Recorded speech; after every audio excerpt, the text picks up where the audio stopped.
Hi guys, welcome to the War Story podcast with me, Geraint Jones.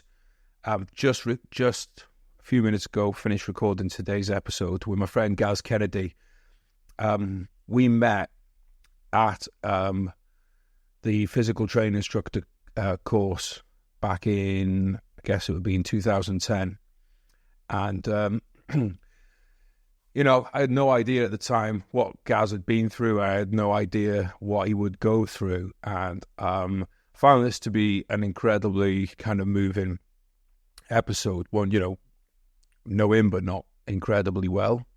We obviously have kept in touch, but, it's I learned a lot today. And, one of those is that the dude has been through a lot and he's overcome a lot. And I think you're going to really kind of take away a lot from today's episode.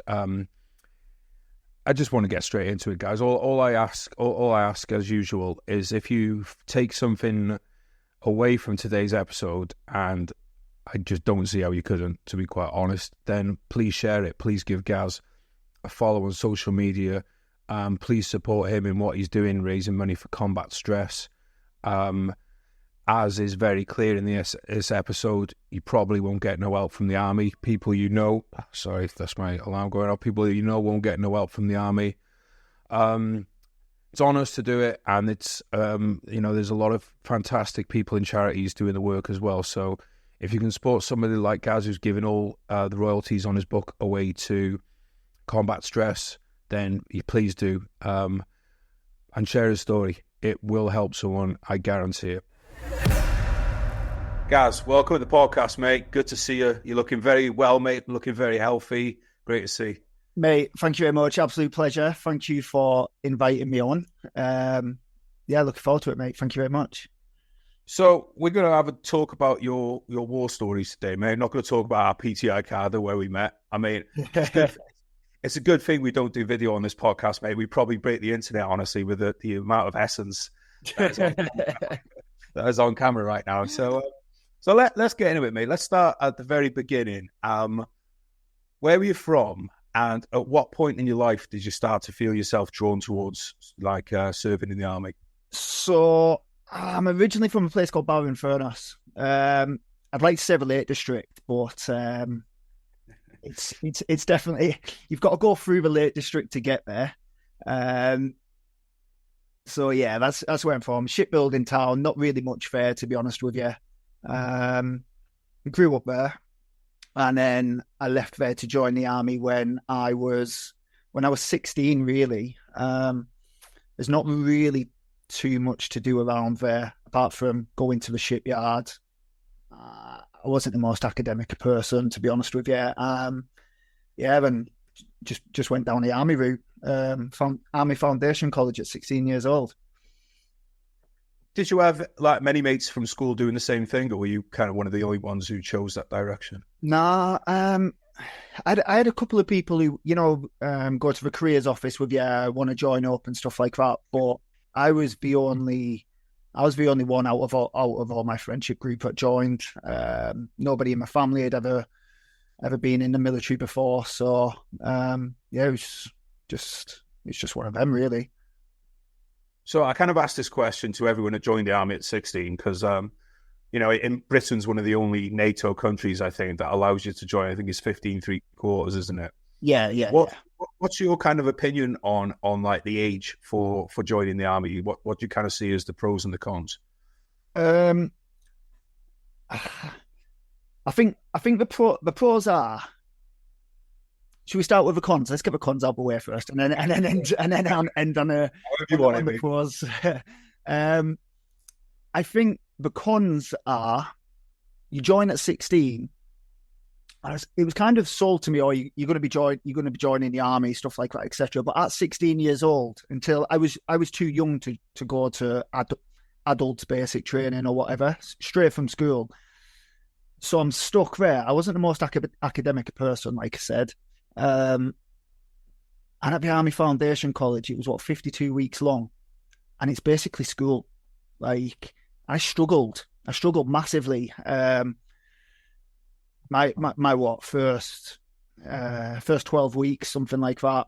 I didn't want to be there. It was classroom stuff. You're doing all your key skills, your English, your maths. Granted, you're doing all like the military stuff alongside of it as well. But for me, I joined the army not to have to go to college or go down the route of getting an apprenticeship and studying and stuff like that, really. So for me, that was a negative. I think a positive is it does make you grow. It does make. See, this is a two-sided coin because people in the military ain't growing up, are they? You put them together, but they're just like teenagers again. You just cause all sorts of trouble, but it gives you that foundation to know how to grow up as well.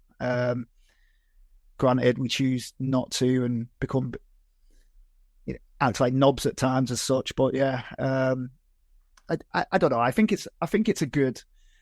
I say now, if my son asked me or said to me, "I'm going to join the military," would I tell him not to?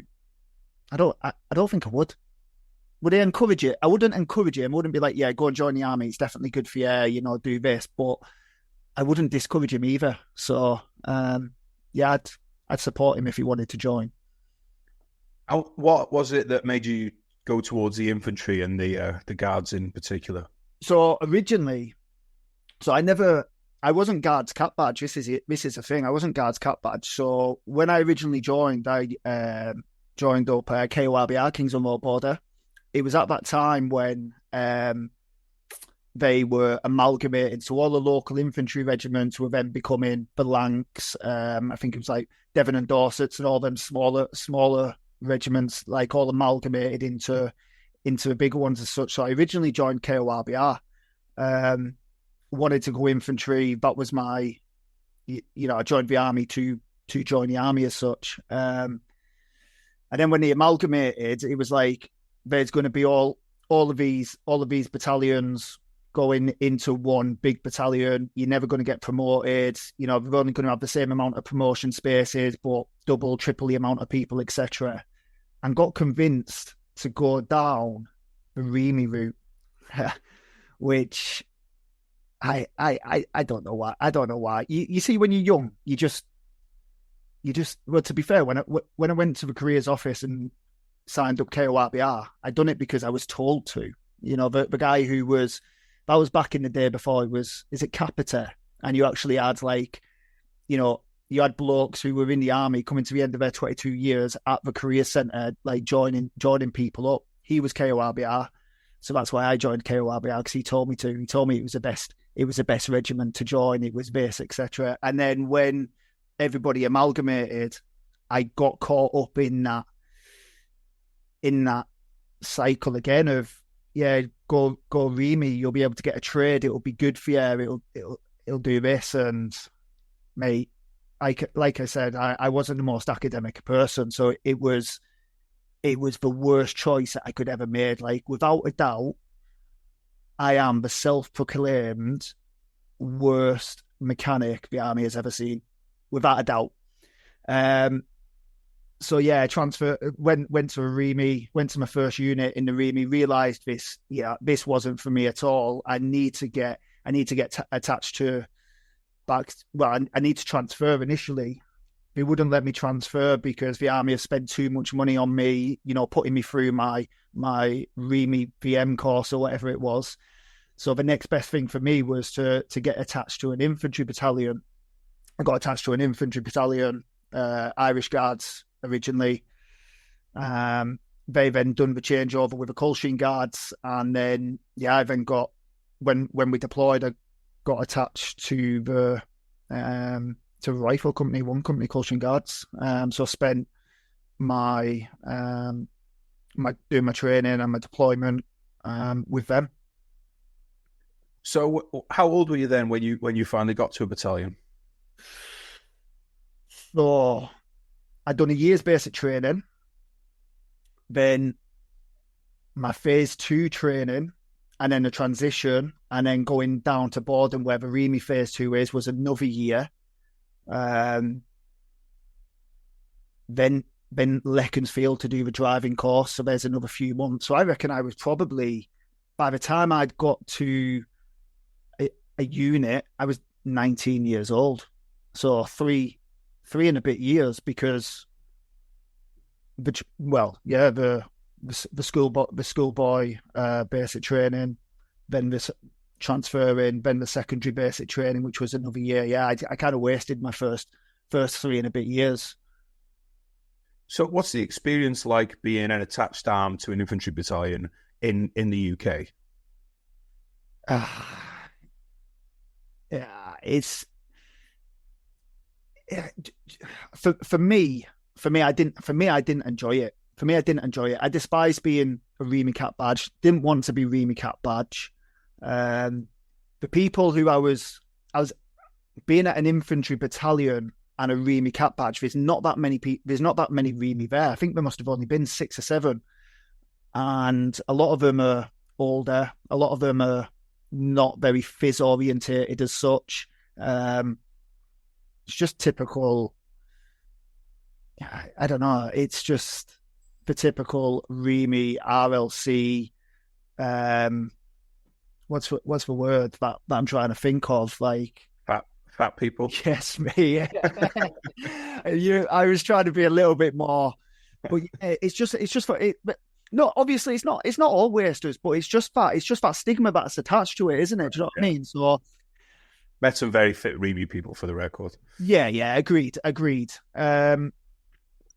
So then, obviously, being an infantry unit as a REME, then being seen as a REMF as well. Do you know what I mean? It was I didn't really fit in there. Didn't really know any of the lads. So even when we were going to like mess meetings, stuff like that, etc., I was just attached arms. I was just a REMF. It wasn't actually until I deployed with the lads, but because when I deployed, like I said, I was attached to a rifle company. I wasn't doing a REME job. I didn't have a toolbox. I wasn't spannering. I was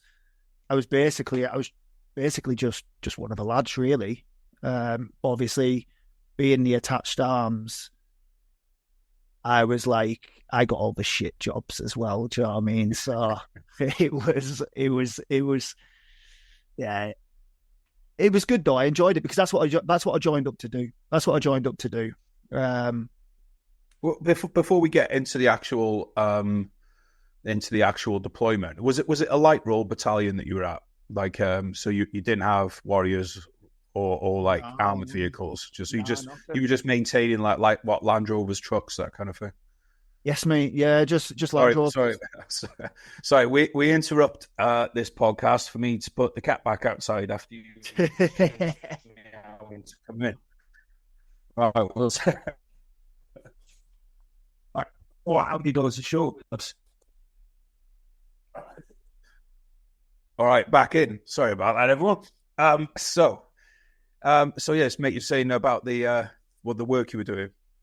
Yeah, everything was light roll. Everything was Land Rovers. Mate, I was horrendous. I was a horrendous mechanic. Like I spent my time out there, out of the workshop as much as I could. Down the gym, getting onto a PTI course, trying to go and work in the gym, stuff like that, etc. But yeah, it was a light roll unit.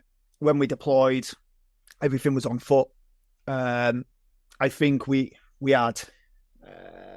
Well, I got, mate. Before we get to the talk, I want to talk. Let's just talk through your pre-deployment then, because did you do? Even though I'm assuming you would have been with the battalion, yeah. Were you doing separate serials and stuff in that training? Like as a non-infantry bloke, were you doing were you getting different serials during the pre-deployment training as REME? Yes, yeah, I was. But the reason being is because like a lot of attached arms done the same training, same serial, stuff like that, etc. But I was never supposed to deploy on Herrick 11 because I'd not long got back from Telic 11. So I came back I'd done Telic 11 in 2007, 2008 with as a REME board within an RLC unit. Came back from there and I was like, yeah, this 100% isn't for me. So that's when I then took a posting with the Coldstream Guards. And then they were obviously deploying on Herrick 11, which was 2009, 2010. So I'd only been back I'd only been back a year. So when they were doing all the pre-deployment training, etc., I was never due to deploy. And then I got a phone call. We were coming back off an exercise actually, and I got a phone call saying, "Do I want to deploy?" I was like, "Yeah, 100%, definitely." "Oh, you're going to be going out with one company?" Like, I said, "Yeah, that's fine. When do I go?" And they're like, 3 days. So that's like buzzing, yeah. I had to ring my wife at the time and say, "Yeah, I'm deploying." She was like, "When?" 3 days. She was like, "I haven't give you much notice." It didn't go down well when I got told that. I got given the choice as well, so I volunteered. Oh yeah. So when you got to the company, then Yeah, was it what was your, these lads just gone through? Like, I'm assuming by then they'd probably already done a lot of the old sweats. I'm assuming they'd probably done an Afghan before that, had they? yeah. I'm not sure, to be honest with you. When I like I said, I didn't really know anybody from one company until I got to the PB. So when I was back in the UK, yeah, mate, honestly, it's mad. It was mad. Like, I didn't really know anyone because I don't know. I was a REME cat badge. I was in the workshop, or I was down the gym. I only knew probably a handful of the lads within the company when I got to the PB. So just to explain, if people don't know what PB is, Gaz is basically saying he didn't know anyone until he was on essentially the front line. Yeah, basically, mate. Yeah, 100%. Mate, that's a weird experience, mate. I don't think, I mean, obviously new blokes will get that if they're, when you get lads, but even then sometimes they've been with the battalion already, before they go out. Yeah, so that is a weird one, mate. So where was it that you were sent? So we were in a place, Babaji, so PB4, Navi Savage, I think it's called. So yeah, everything there was, it was remote. The flat was literally right outside, the PB. So the flat obviously being the front line of enemy troops, was literally right outside the compound. Like, so when I got there, it was everything had to fly in. There was no road there. So everything had to come in by Chinook or off the back of a Herc. So I dropped out the back with the parachutes, and we'd all get our Bergens out. Night vision on in the evening to go out and try and pick up all our water, our rations, our ammo, which was just dropped from the sky. Like, it was a bit surreal. Like, that's what I wanted to do. Do you know what I mean? I didn't want to be a REME cat badge. I wanted to be there. I wanted to be a soldier or whatever. That's what I joined the army for and stuff. Turning up at the patrol base, not knowing anyone. But like, yeah, this is where you're sleeping tonight. And it was basically a cardboard box on the floor with a small mozzie net. Get your DOS bag out, and that's where you are. Really, it was a compound. It was a big compound from one of the locals, which they took over. So yeah, it was a bit surreal. So let's rewind a little bit, because Babaji, that's where the Welsh Guards were that summer. And obviously they had a lot of fighting on their hands. Because you went out so late, were you aware of the kind of the intensity of the area that you were going to go into, or did that come as a bit of a surprise as well? No, I knew what it was going to be like. Well, to be honest with you, we the company lost a couple of lads in Bastion before they even made it out to the patrol base. So when they were doing the 2-week harder beforehand, they were clearing the range out the back of Bastion, which was used every single day. Like, and yeah, on the range, it was one of them. Yeah, just everyone was just so blasé about it. Do you know what I mean? And I didn't think that the Taliban were going to come that close to Bastion, especially on the ranges, which are used every single day. form a straight line, walk up, look for anything suspicious, etc. And one of the lads ended up standing on an IED. Obviously, he died. A few other lads from the company, were injured. I had to get Kazivak'd back. Obviously, I wasn't with them at this point, but being an attached arm, I'd obviously heard about the situation and stuff. So, I kind of knew that it was the lads were already short when they got there. When I got there as such. So, and to be fair, when they got there as well. So, yeah. Yeah, and just to give people some context on that, if they haven't been to Bastion, if you imagine a massive camp, the ranges that you use to test fire your weapons, do a few little last-minute drills and skills, were not within the perimeter of Bastion. You'd leave the camp, go outside into the desert, and there was these ranges there. And like Gaz was saying, they were used, the same ranges used all the time. And then the locals would actually be coming in, picking up brass and everything. So it's not even like if you saw someone there in local dress, it would be unusual because they were there every day collecting the empty shells and stuff. Which at the time we think, oh, this is great. You don't have to pick up the empty shell casings. But mate, because I remember some of the lads saying at the time, like, this is mental. Coming here what's one of the things you're always taught in your pre-deployment training? Don't set patterns. Yeah, 100%. And then you leave the camp every day and go to the same place. I think, as with a lot of things, it was inevitable, mate, wasn't it? It was inevitable. And I think people got very complacent, like, we ain't gonna. This is Bastion. It's massive. There's big, huge sangers everywhere. You got the British there, the Americans there, all the other countries there. Do you know what I mean? There's a massive security presence as well. Like, people just got complacent. Nah, they ain't gonna come. Well, it happened. Yeah, and as you get told, complacency kills. Exactly. And it was. I just find it mental that was just allowed to continue. But like I said, mate, it was inevitable. I mean, I think by that period, if you were in an infantry company or any company that was out on the ground, whatever arm, at that point, I think you went into Afghanistan expecting that not everyone was going to come home, right?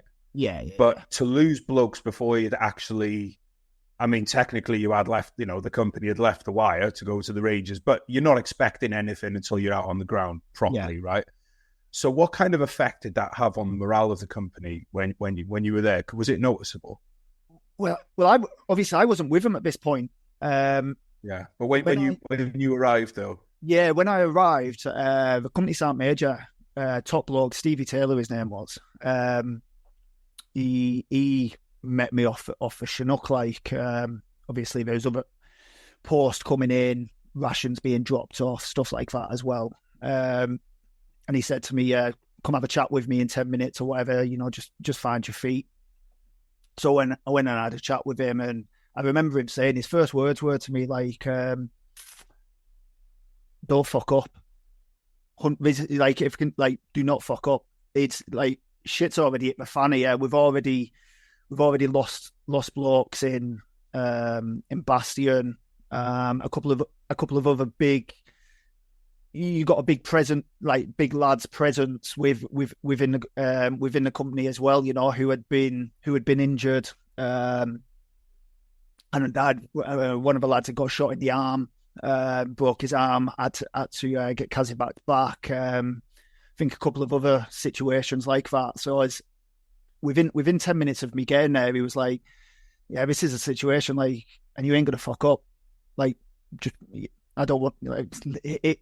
But he said it's stern. Like, when somebody says something to you and you're like, fucking hell, like, I've literally been here fucking 10 minutes and he's already in my face, like, you ain't going to fuck up or don't mess about. And so, yeah, it was a bit of a shock, really. I didn't know anyone when I went there. I was like, fucking hell, what have I got myself into here? But yeah, and then it was just a case of, I got attached to company TAC to begin with. So with company sergeant major, BOC, the lads from Signal Troop and stuff, and I was just basically an extra bod within there. I was basically just doing a rifleman guardsman job when I was there. Then I got attached to free platoon as well when they took some casualties as well. A couple of lads died, so then I got attached to them for the tour, and then I just split my time then really between free platoon and company TAC, throughout. But yeah, it was one of them, mate. As being an attached arms, it was, where can we fit Gaz? Do you know what I mean? Or what platoon needs extra bods to go out? Gaz, you're going out with free platoon today. Done a couple of patrols with the Reaper lads, with the wrecking snipers. But that, they're like a cult, them, aren't they? Do you know what I mean? To be with them. So again, I was just an extra bod just thrown in. But to be fair, they're all good lads, mate. They're all good lads. By the time I'd got there, settled in, I was doing the same job as, the guardsman amongst there. I wasn't given any responsibility, like Section 2 IC or anything like that at all. I was basically just an extra bod, just somebody on the ground. So everybody was doing the same job. So it was a good tour in that respect. Like, the lads there were class, 100%. Best posting that I've had in the army. I mean, I've had some Buckshee postings. It's the most difficult, but it was the best. So you mentioned that this patrol base, really basic kind of patrol base, is right on the forward line of enemy troops. Yeah. Sorry, I'm going to look at the cat sternly through the window right now. Help you out a chance.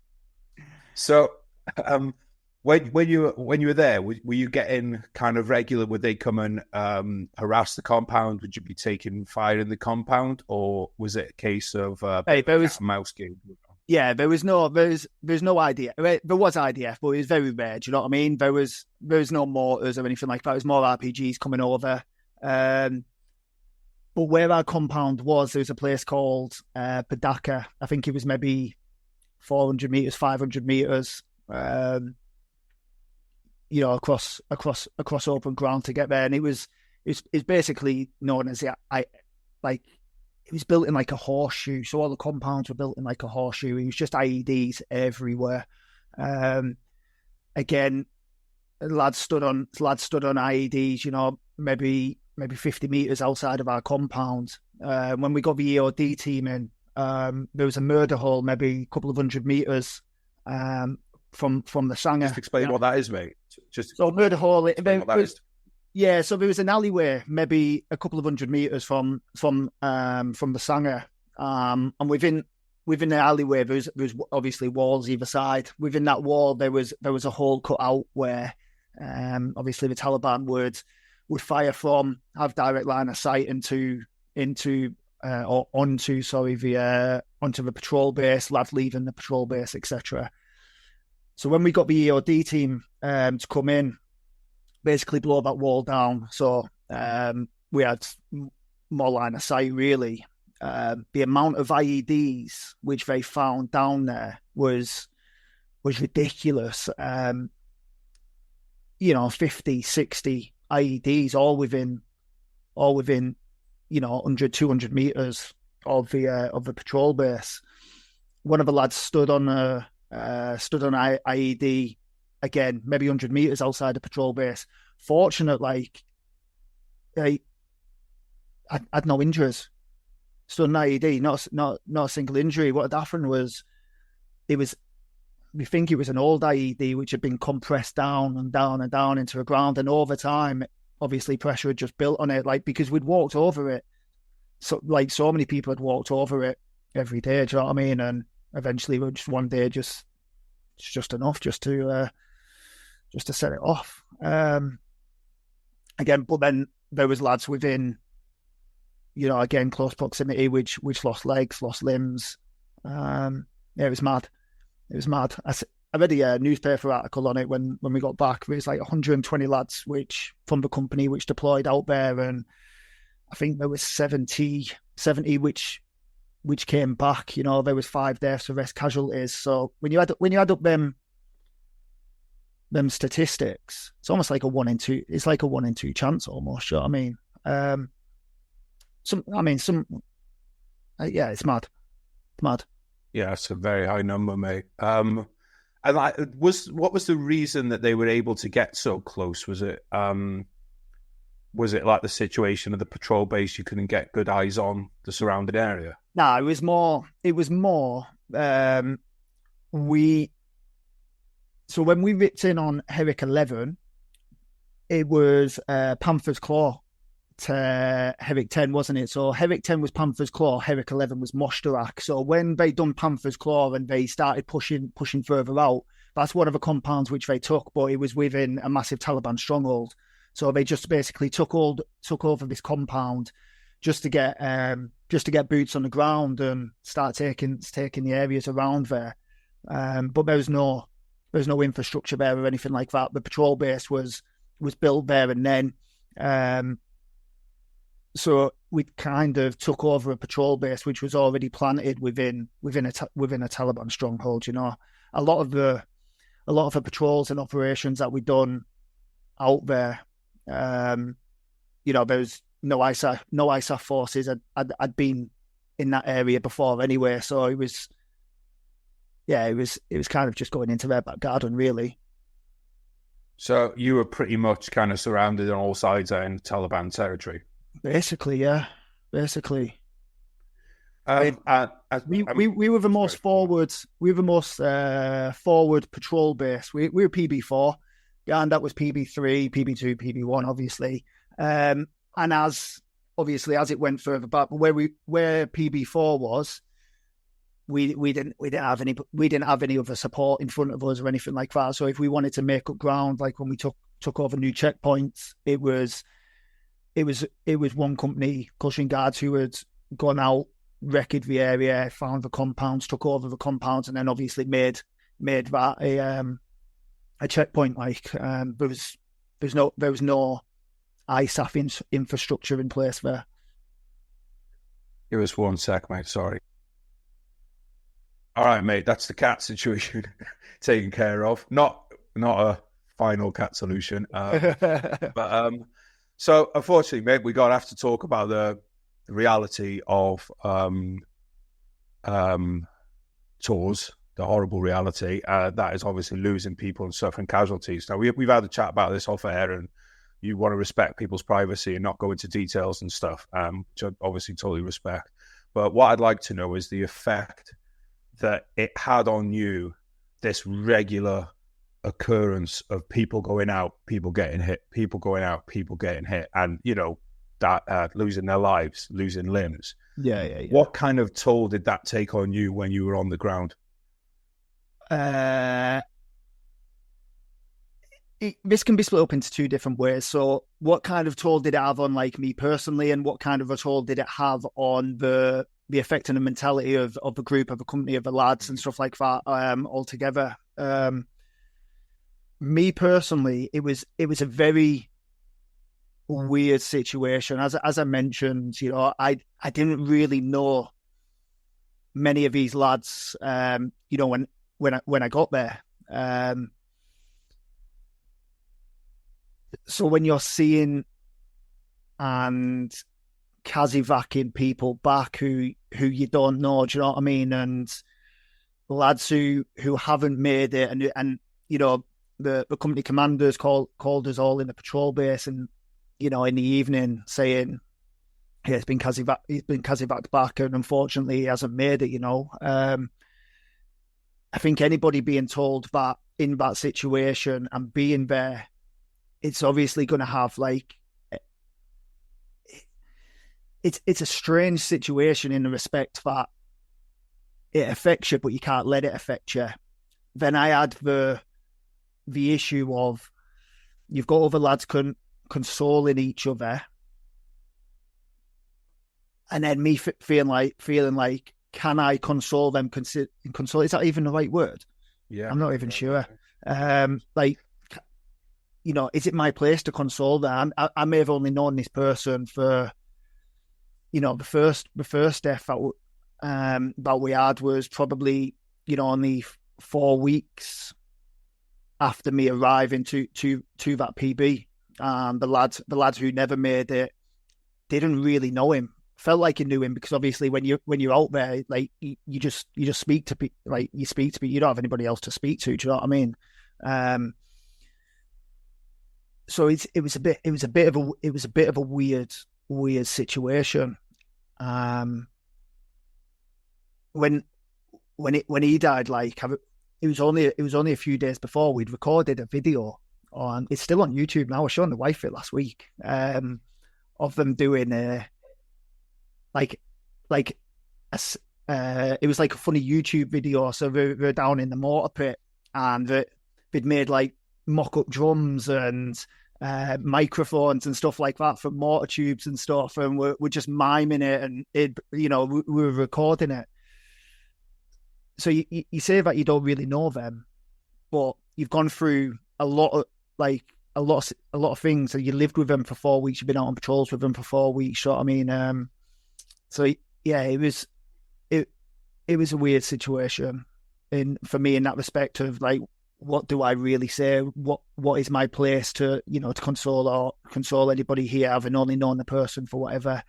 I think when one of the other lads died in February, obviously I'd been with the company there for like 4 months at this point. That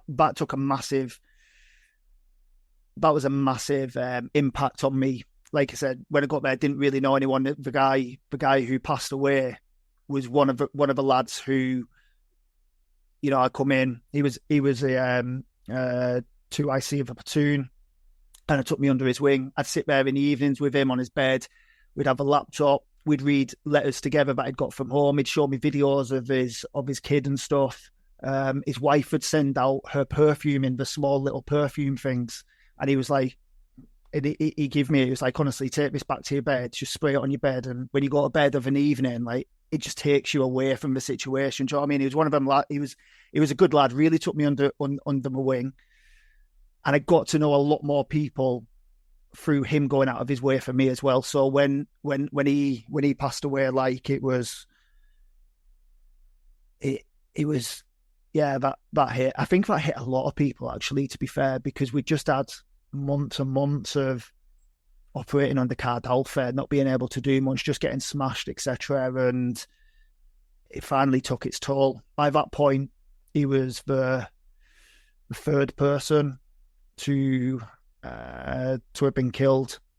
Numerous more casualties. And it was like, I remember we got a TV with a big massive satellite, and watching his repatriation on that was in the tent. Everyone was in there, and the way it was just deathly silence, mate.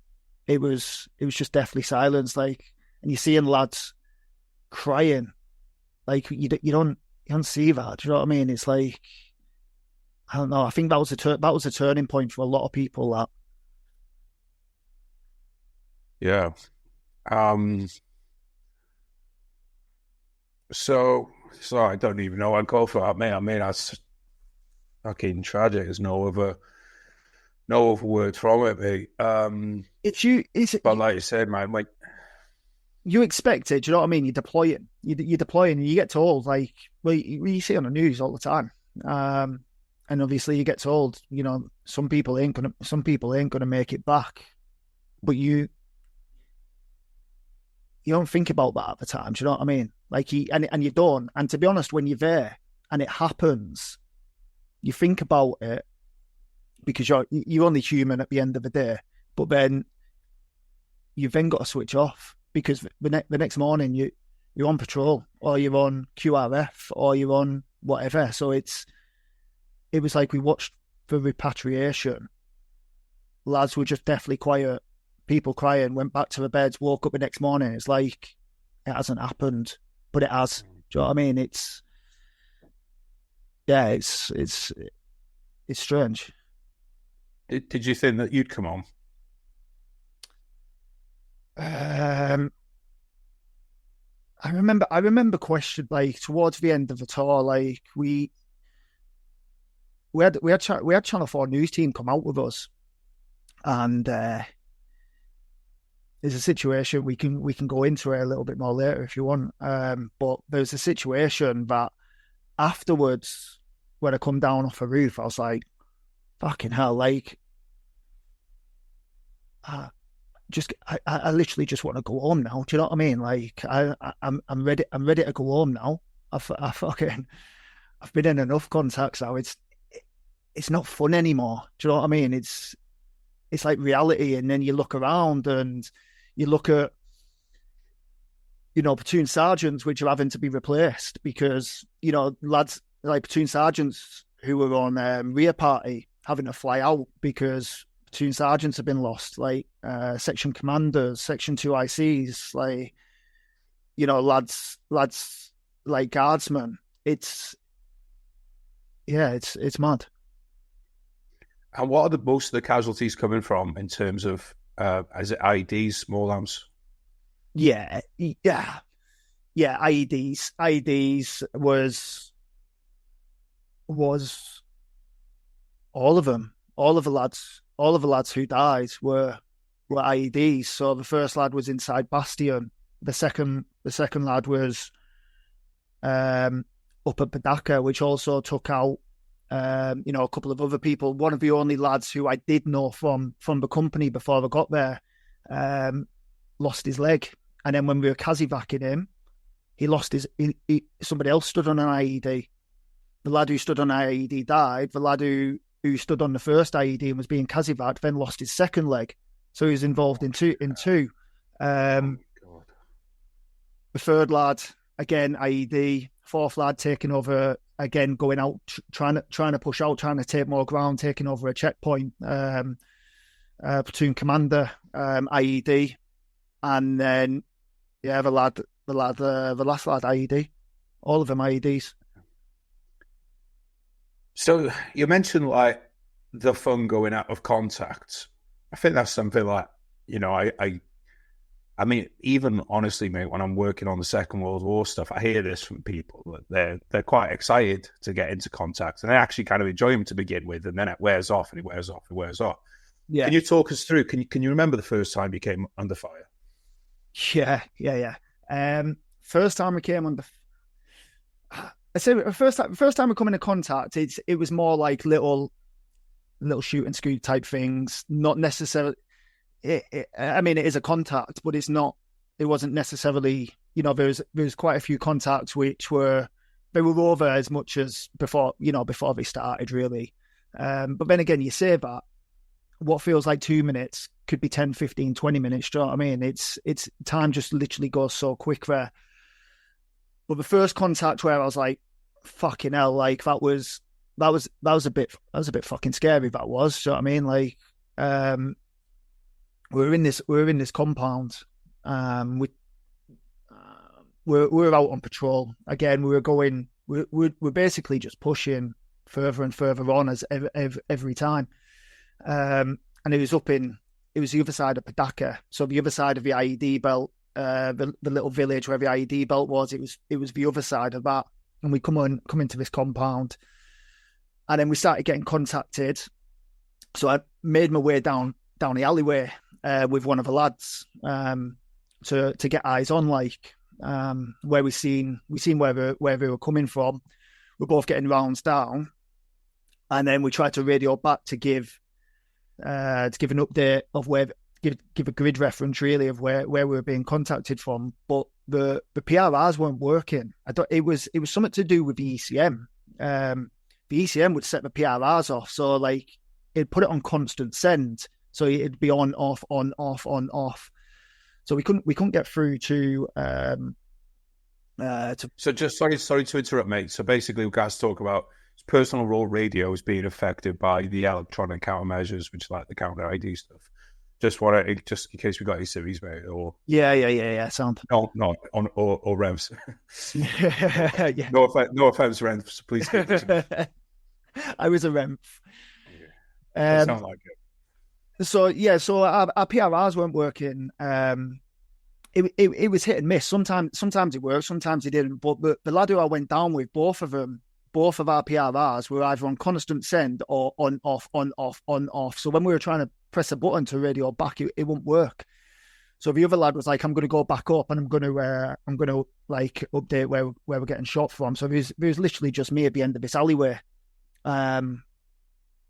Anyway, as rounds were coming down and we were getting closer and closer. And at one point I was like, fucking, I don't have much fucking, cover here or anything like that. I'm kind of just a fucking sitting duck.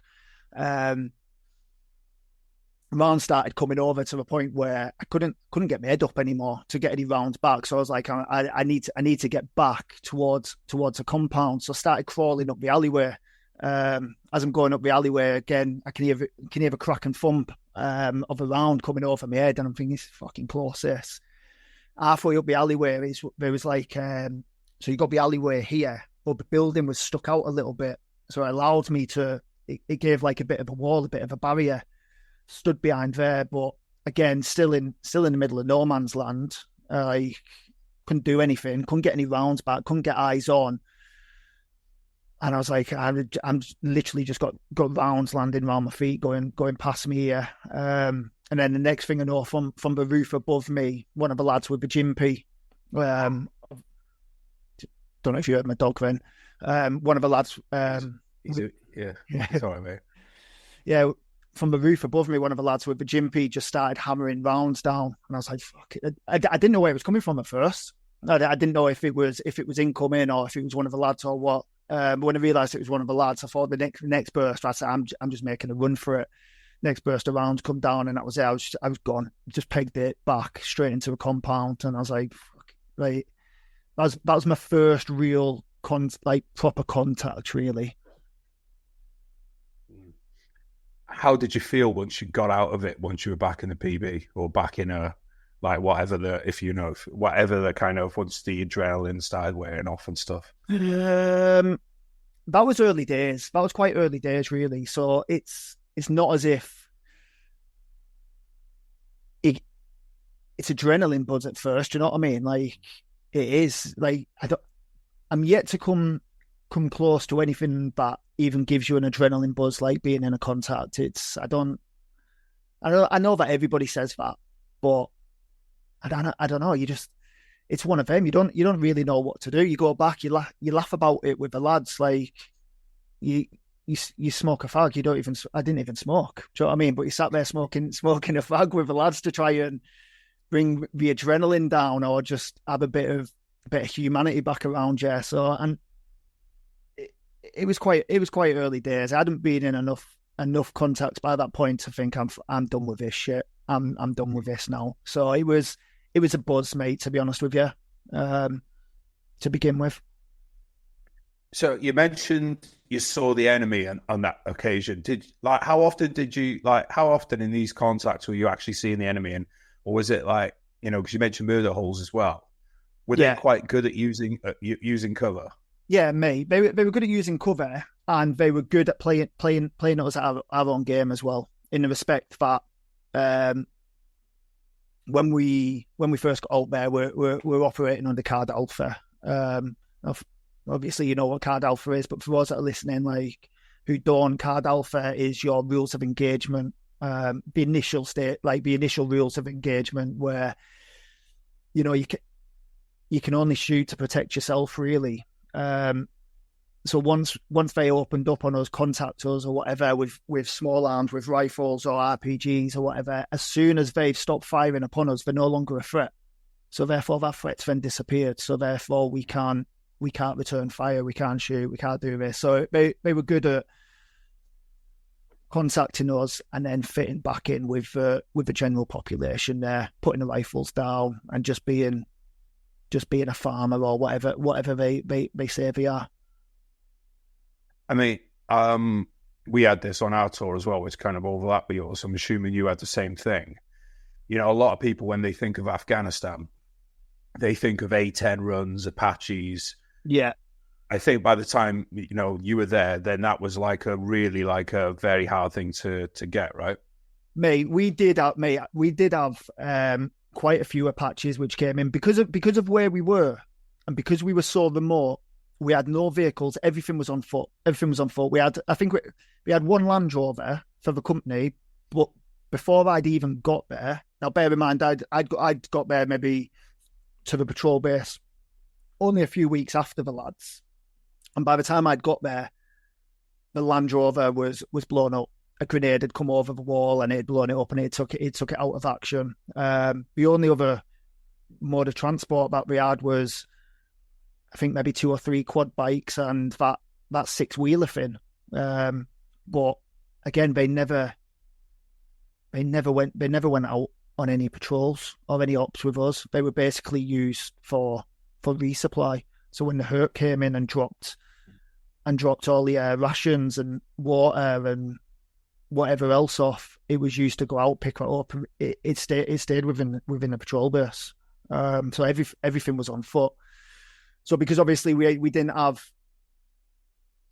all the weapon systems that we had were what we could carry. You know, we didn't have no 50 cals on top of Mastiffs, or we didn't have anything like that. So, you know, we did get fast air come in. We did get quite a few Apaches come in.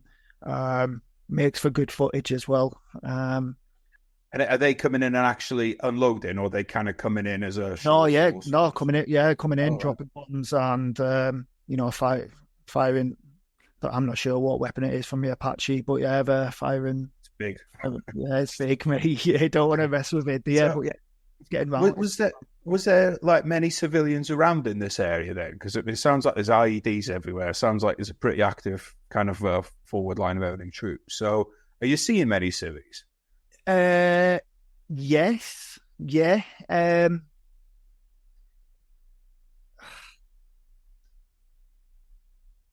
I mean, we did. I don't remember how often. Genuinely don't remember how often. I know I've got pictures with little Afghan kids. Do you know what I mean? But mate, the Taliban, like, there was a compound. There was a compound next to our patrol base. It was basically attached, and the guy who lived there was, on our side, giving us information about the Taliban, about base, etc. Mate, it turned out that it was the Taliban. So it was like, that's how he was living 15 meters the other side of a wall. All the roads are lined up with the stones which are piled up on each other to show the civilians of where they can walk and stuff. And I think the local civilians knew, were told there's IEDs down this way, you don't go that way. Do you know what I mean? But again, being military, like you said at the beginning, what you don't want to do is set patterns. So it's not as if you can find the route and then stick to that route and take that route every day. So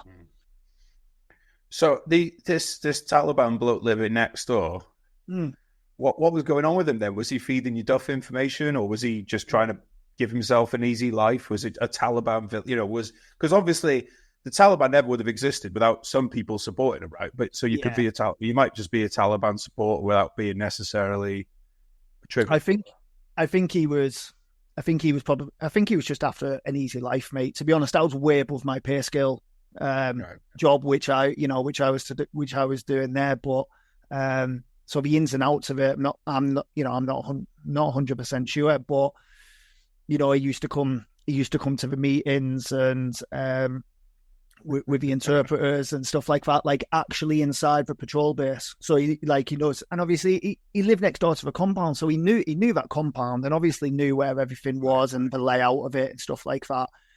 I think he was feeding us information. I think he was maybe giving us as little information as what he could get away with, and then also maybe doing the same. I think he maybe just playing both sides. Not sure. You mentioned a grenade coming over the wall. Yeah. Was that an actual, like, a hand grenade? Yeah, actual hand grenade. Yeah. I mean, I wasn't there at that point, but yeah, it was actual hand grenade. Came over the wall, blew the Land Rover up, and then obviously before that PB was actually established and all the HESCO was up and everything like that, and we'd made like HESCO doors, gates, etc. The Land Rover was officially then became our gate.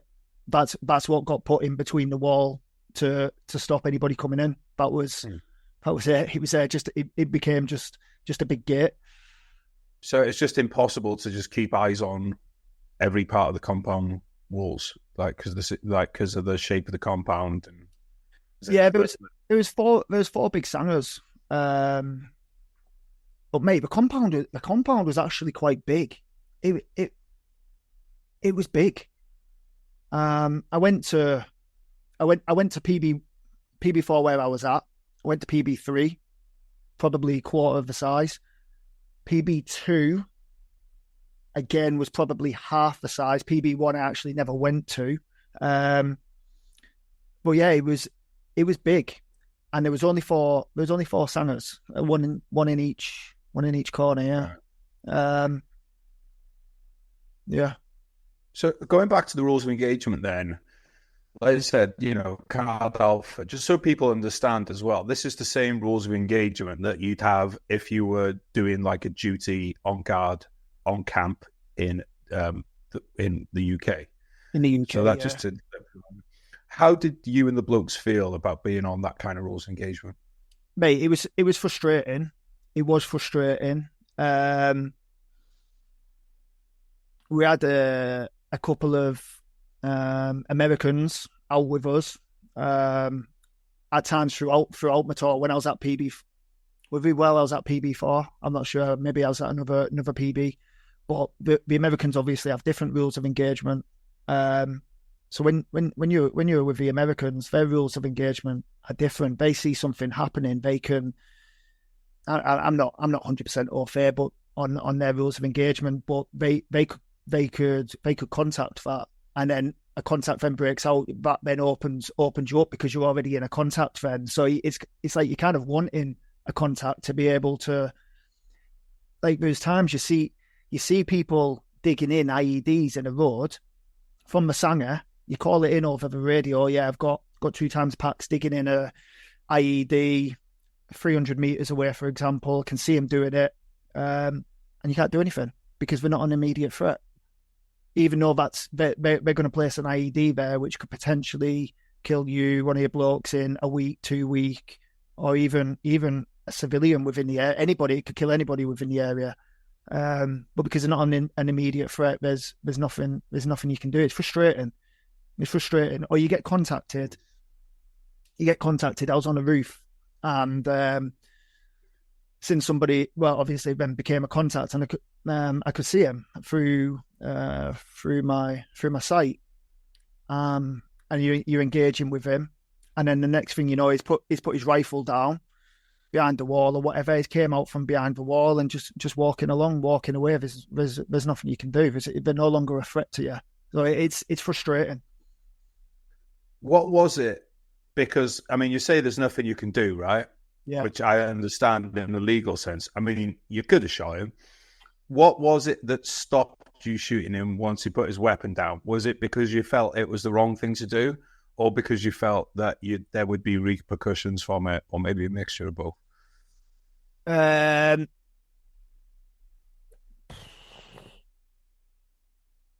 Mate, I'm not sure. I'm not sure. I don't know if it was a morality. I don't know if it was just because it was the rules of what you're allowed to do, the fear of what could happen. If you do make a wrong decision, I don't know. It's just you just can't. Were you and the blokes aware of stories about people who had been taken to court over shooting? Like, I mean, even like Brian Wood's case in Iraq, where they had a massive ambush and then they still got taken to court over it and stuff. Was things like that something that you were aware of? And everybody's aware of it, and we had an RMP stationed with us as well. Top bloke he is, absolute top bloke. He wasn't there to obviously fuck anybody over or anything like that at all. But there's times where contacts happened, or you've took a prisoner. Have you called prisoners? I'm not sure. I took a prisoner back, and then you've put them in a holding area while Chinook comes in to take them back to Bastion or whatever. But he's got to go around and give interviews. You've got to give an interview on a situation that happened and this, and I mean, you're an Afghan. You're at a war. You're at a war, and you're being questioned by Royal Military Police. I mean, that's a job. To be fair, he was one of the lads as well, because of the nature of the company and the amount of casualties that there were, and because of the job which we were doing and where we were. Everybody was an infantry bod there, regardless of cap badge. There's an RLC chef there, sergeant, again top bloke. Mate, he was on the ground every day. A chef. He was going out bandoliered up, UGL on his rifle. So it's not necessarily your typical chef role. I think everybody within that PB and within that company, like, it was, you're there, you're doing an infantry job. Yeah. I mean, that's why everyone has the same basic training, right? To a certain point. Yeah. The idea is, and I think, maybe that's got lost a bit when people say, well, I'm in there, I'm not in the infantry. So, well, you might find yourself in it one day, but not by choice. So, bit of a heavy question, mate, but did you ever, that you know of, put down any of the enemy? I mean, but you're in a contact. Do I know if I've killed anyone? Is the answer's no. The answer's no. Have I been in a contact where you're getting rounds put at you, you're firing rounds back, you're going through magazines fucking non-stop, straight onto the GMP, LMG, whatever it is, and then rounds stop coming in at you, like all of a sudden. Yeah, I mean, you are in them.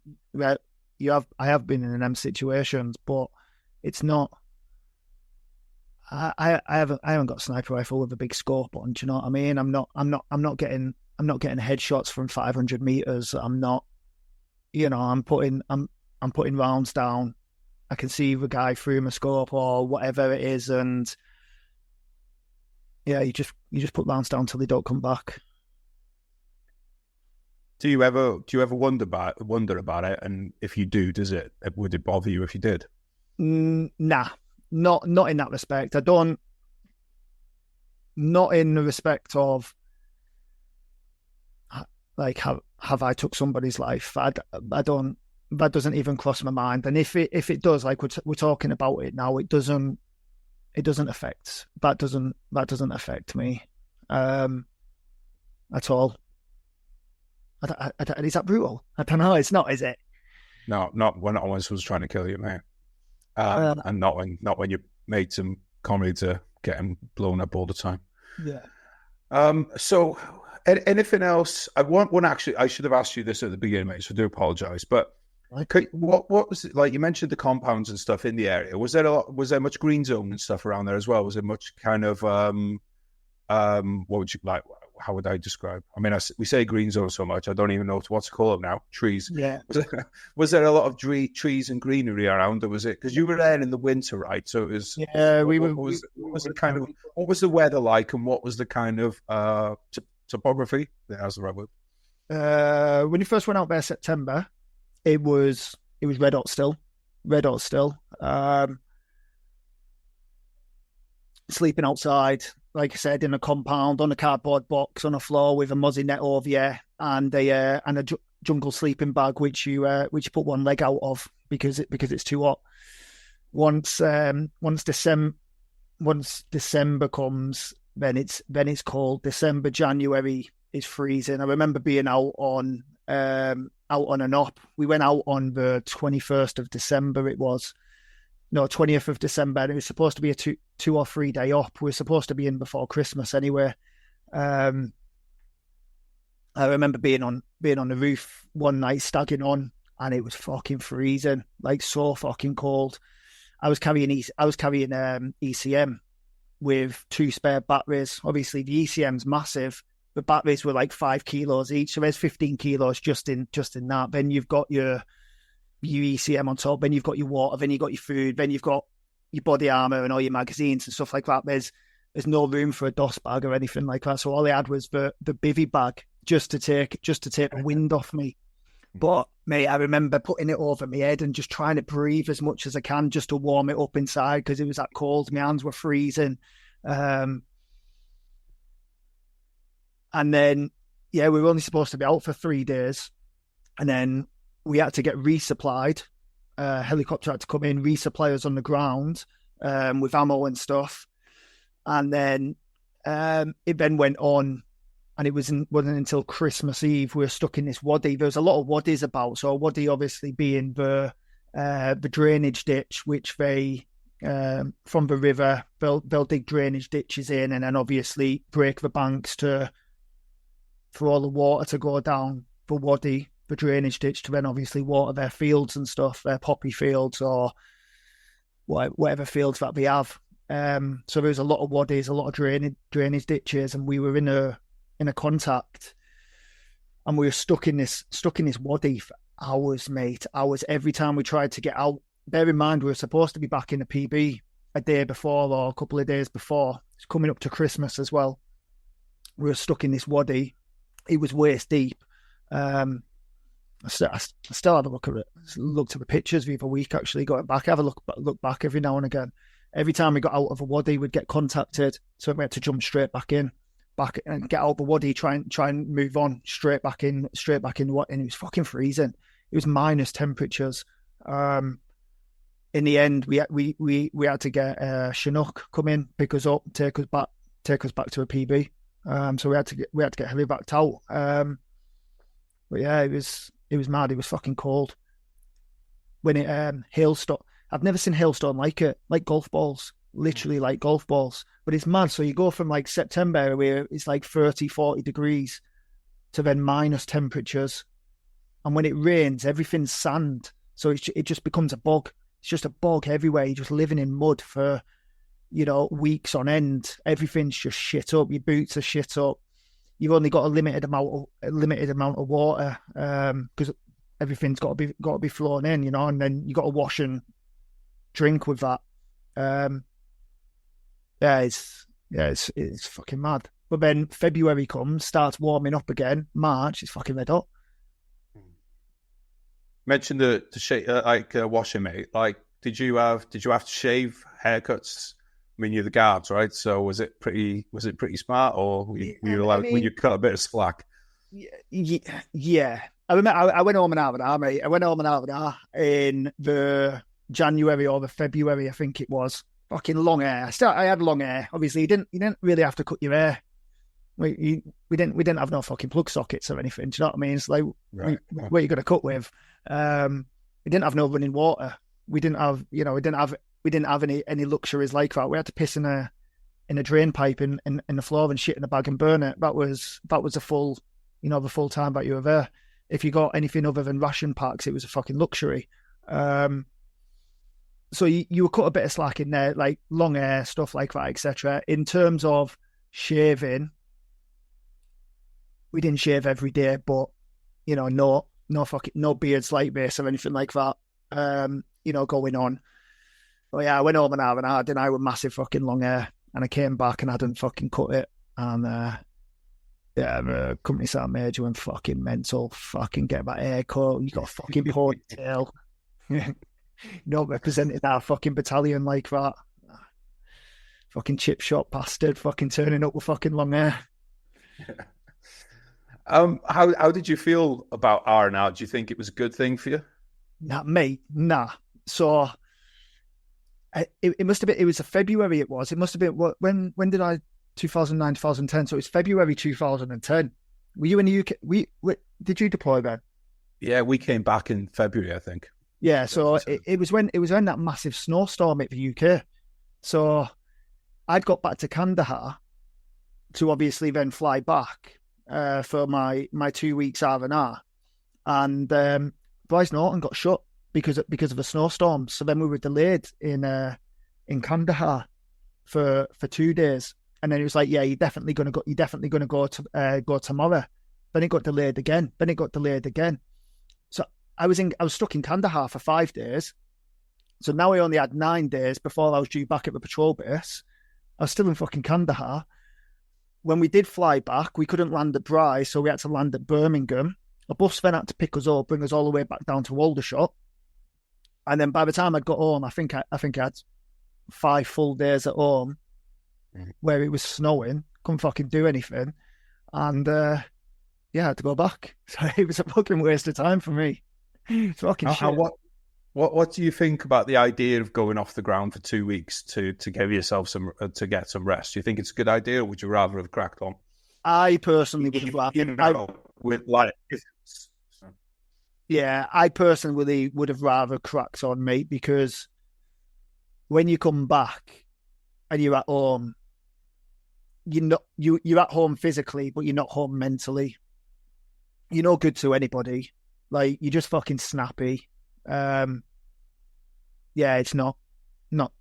I personally would have just cracked on. I personally don't think it's a good idea, but I can see why it is a good idea for, people, especially if you've got wives and kids. I mean, I had a wife and kid, but my son was young. He wasn't even at school yet, so he wasn't struggling with like homework or GCSEs or anything like that. He had a childminder. My wife went to work. She basically just became a single parent for the time that I was away. Yeah, I almost feel with it, like, for a lot of blokes, myself included, I think rather than going home, maybe a better thing would be like twice in the tour, you just get a few days in like a Kandahar or something. So you're not doing, you got a few days to sleep, you've got a few days to eat as much as you want. Mooch around the boardwalk. I think I would have rather have taken that 14 days, and every now and again you jump on the back of a Chinook and you just get a fucking shower and everything like that. I felt the same way, mate, because we had quite a bad incident while I was away as well. Luckily, the lads pulled through, but you just sat there like, you just feel like shit then, because you're just like, the fucking lads are out there and just sitting at home. I didn't want to go on it, mate. So I wasn't a fan of that personally. But then I know other lads who just couldn't wait to get on it. 100%. So I wouldn't want that taken away from where we want it. Definitely not. I think it should be a choice. Yeah. In a weird way as well, I think almost the quieter tour, the more the R&R is a better idea, because it's a quiet tour. It's you're not worried about the lads. You're not doing any of that. So. Yeah, I mean, it's a tough one. I can understand. I can understand it's very difficult for the army to go, let's tailor your R&R. It's the army, innit? Everyone gets the fucking same thing. This is the ration pack you're having. This is the shit bag you're having. And this is the R&R you're having. This is how we work it. Anything else you want to talk about on that tour, mate?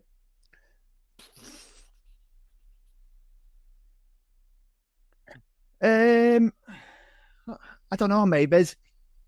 There's more stuff that I put in the book. And to be honest with you, everything that I've spoke about on this isn't necessarily really in my book. So like, I've only actually spoke about one really specific incident in my book. I didn't want it to be a war story. Do you know what I mean? There's a lot of war stories out there, and there's a lot of people who have got a lot better war stories than what I've got.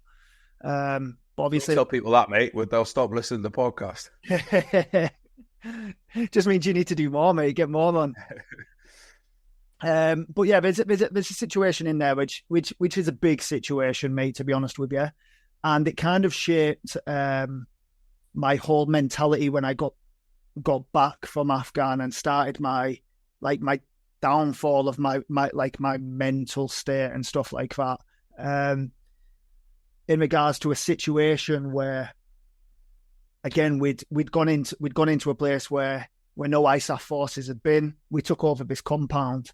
And of an evening, I was fucking stacking on the roof. I had like the death shift or whatever you call it, the 4 a.m. till 6 a.m. where when you finish, you can't go back to sleep and get any rest or anything like that. Death stag or whatever. But so yeah, I was on that. And it come over the radio about the interpreter that we were with. I'd picked up on ICOM chatter being obviously the radios of the Taliban, basically saying that they're going to hit us on the next transition. Because obviously you transition every 2 hours, not on the hour every hour, whenever it may be. It might be hour 45, it might be 2 hour 15, whatever it is, just to keep a little bit of irregularity. So obviously, it come over. I was on stag at the time, and I got that message over the radio saying they're going to hit you on the next changeover. The lad who was coming up, a guy called Tom, he was the RMP. To be fair, obviously he came up. I was on the roof. I was telling him, yeah, compound here, compound there. I've seen activity over here, people moving around over there. Also, just been told that we're going to get contacted on this changeover.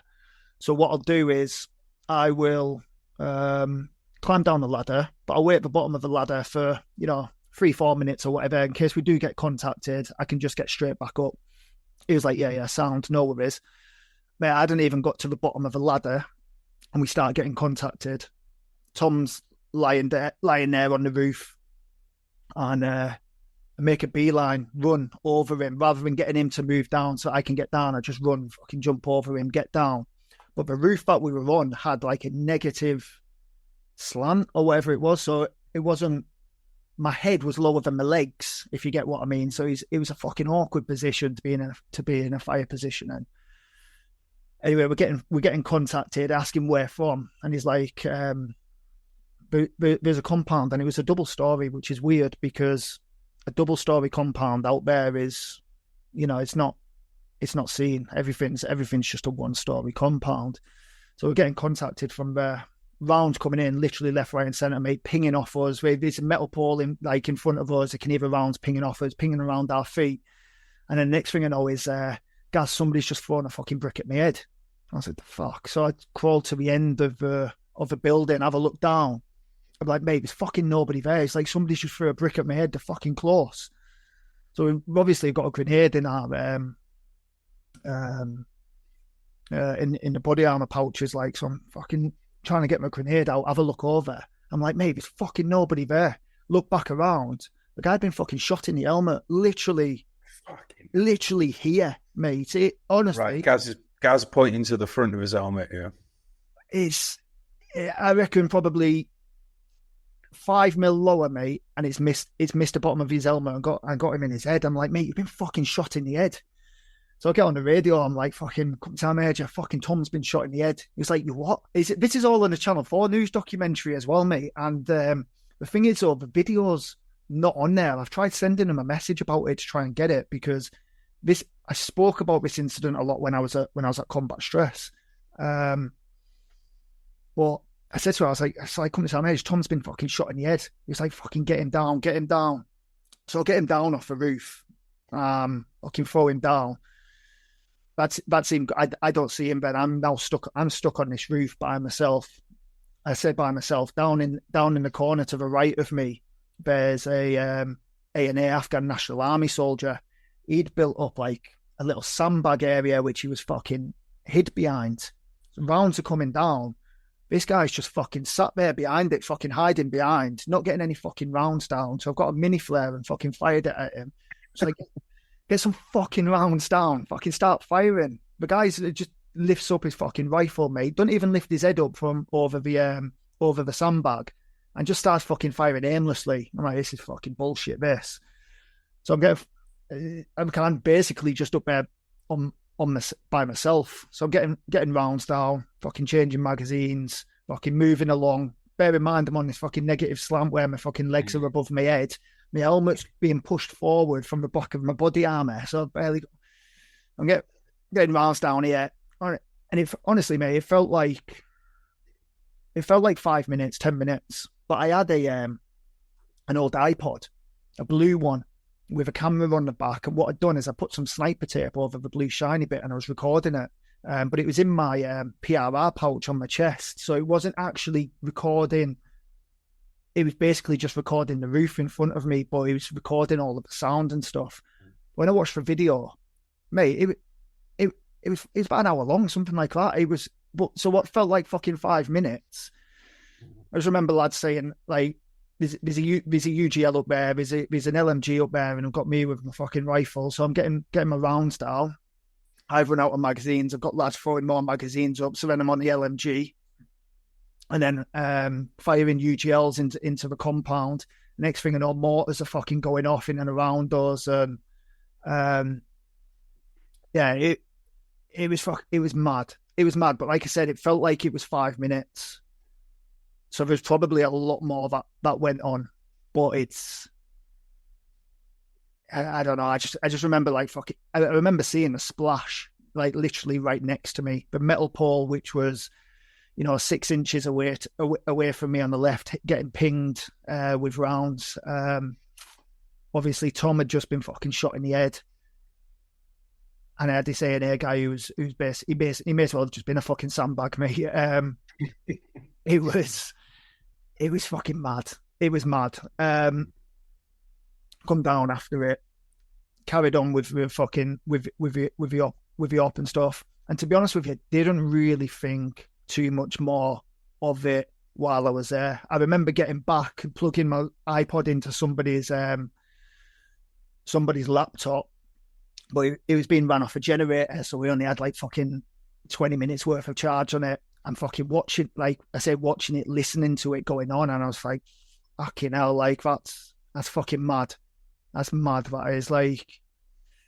And I think listening to it afterwards then fucked me up further on down the line, because it made me think a lot more about it and the things that were happening and stuff like that. I think if that situation had just happened and I never recorded it, I think it would have been fine afterwards. But the fact that it was recorded and I could go back and watch it and listen to it, I found myself doing that quite often, especially at times when I felt like fucking shit as well.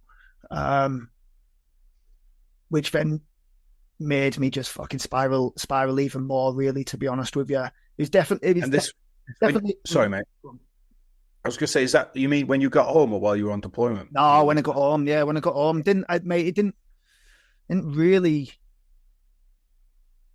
I remember going back for, like, and watching it when in my bed space in the PB, thinking, fucking hell, like, I was lucky. Like, that's fucking lucky, that is. Like, how the fuck did Tom survive by being shot in the head? There's a picture of him in the book, actually. I'll send it to you after this, of his helmet, of where he got hit. And mate, I was just fucking I mean, I was getting rounds down. I was maybe getting 15, 20 rounds down, fucking crawling to a new position. But while I'm crawling, I'm dragging a fucking LMG with me as well. And then fucking getting more rounds down and then fucking moving. And I had no cover. I had no sandbags in front of me. I was on a fucking, if anything, the roof that I was on and the way that it was slanted with my feet above my head, it made me more of a target and showed more of me to the Taliban anyway. So, but yeah, I look back at it and I'm like, that's a fucking situation where I genuinely don't have a fucking clue how, one, I got out there alive, and two, I actually got out there without getting fucking hit. And when in your tour was this? So when in the tour, this... Yeah, what stage would this be? This was maybe March 2010. If you type in on Google being watched on the Afghan front line, Channel 4, they write up there was a massive write up about that operation that we done, and also a video that was attached to it as well. But the video's no longer attached to it, but the write up's still on there. I'm going to guess it was end of March, something like that. You send me a link to that, mate. I'll put it down in the show notes. Yeah. Check it out. Yeah. That's right. So that was towards right, but the back end of the tour as well, then. Yeah. So let's talk about the wind down of the tour then, coming back to the UK and stuff. Did you spend much time in Bastion, or was it a case of you were getting off the ground and you were straight? Did you go to Cyprus or? No, mate. This is the weird thing. I came back early.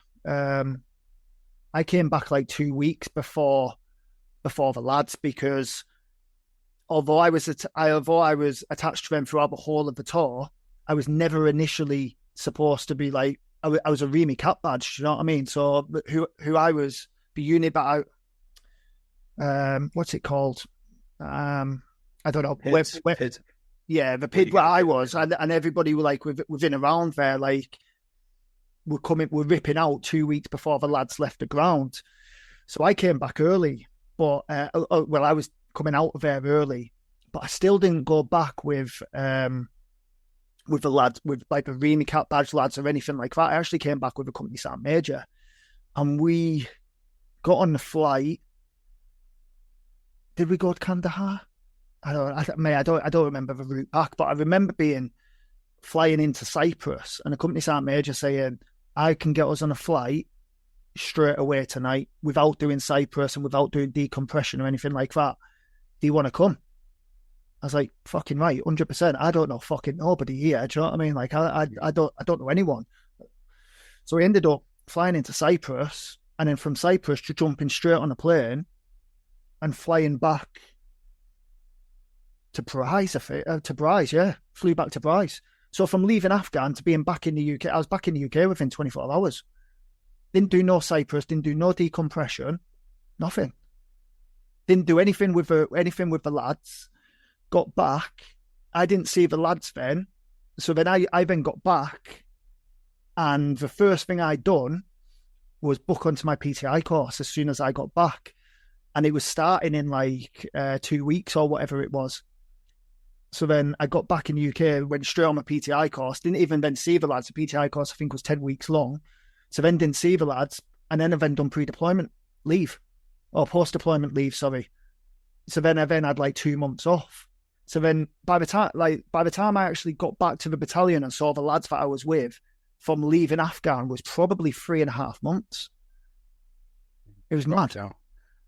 I mean, you seemed like in good spirits when you were on the PTI course. I mean, obviously it was that part of that getting kept busy and stuff. You haven't really got much time to sit around and think, have you? Yeah, like I said, like I didn't want to be in the REME, mate. Didn't want to be in the REME at all. So having come back from tour, having been with a rifle company, and then going back to a REME unit, to the guys who were on rear party because they couldn't deploy because they were fat wasters, basically injured or getting out. I'd then go back to, I'd go back to the REME workshop, and as soon as I walked in, I was like, fuck this.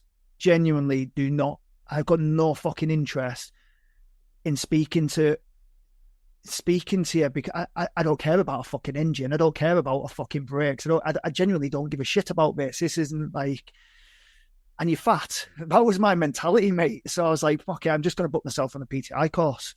So I was like, I need to book on a PTI course. So I did. And the PT core bloke was actually still in Afghan. I forged his signature to get on the PTI course. So I forged his signature to get on. Yeah, so I was straight on the PTI course, yeah. We were in the same section, weren't we? Who was your section commander? Staff Cannon. Yeah. I thought so. Flag champions, mate. Yeah, we were actually. I remember that. Mad. So when you got back there, mate, what was things? Because I mean, like, you know, that was like we got weekends off and stuff. So what was it like then that summer, being back and seeing your family on the weekends and stuff? Mate, my marriage never lasted long after that. My marriage never lasted long. I mean, I deployed to Afghan on 3 days' notice without even asking my wife.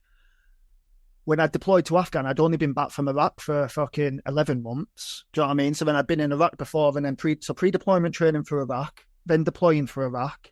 Then I got posted down to Aldershot. Bit of pre-deployment training, even though I was only fucking reserved to go, but still had to do pre-deployment training. Then fucking volunteered to go there, then come back, then I was straight on my PTI course. Yeah, mate, I wasn't a fucking good husband at all. And in that time, to be honest with you, my wife had set up her own life as such. She was a single parent. She had her own friends and stuff like that. I wasn't the same person who I was before I went, but I didn't know why, if you get what I mean. I was edgy as fuck. I had no patience at all. I was snappy. Like, I'd come back and think that I could just walk back into the house and it was like, you know, things would just be fucking normal. That was my expectations. I expected that, when actually my fucking wife and my son had just had to live fucking 6 months, 9 months without me. Do you know what I mean? And form a new life, form the new friends. They've got their own routine. They go out to fucking kids clubs. She goes to work. She goes out with her friends of a weekend and stuff like that. And yeah, it just became toxic. It was we didn't hate each other at all. In fact, like, we still really, really fucking get on now. Like, we either really, really get on, or we really fucking can't stand each other. There was no hate, there's no hatred there. There was no hatred there or anything like that. But yeah, I just expected everything just to be back to how it was, really. And yeah, she left. That was it. So she left. She moved back up north. So then overnight, I'd then lost my wife and my son and become a part-time dad, really. And my weekends consisted of driving 340 miles every weekend to see my son on fucking, I don't know, £23,000 a year or whatever it was that I was on. And then only having one income because she'd now left. But I had to pay for the house still, and the catalogues that we had, proper typical young military family, you know, like getting things on a catalogue and things that we couldn't afford, but paying it monthly. We could afford it because we had 2 wages. We weren't living beyond our means at all. But then once that relationship then split up, I was fucking well out. I was well out of my means. I had no fucking money. I had to go and try and see my son every weekend.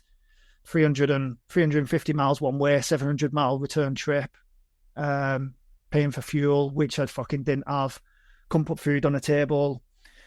Living off a credit card, constantly living off a credit card. It got to the point, but it was that bad at one point that I'd actually got posted to Borden as a PTI, training a phase 2, and I'd set Borden Gym up as is it CNP, the supplement, as a CNP distributor. So I'd get everything at wholesale prices.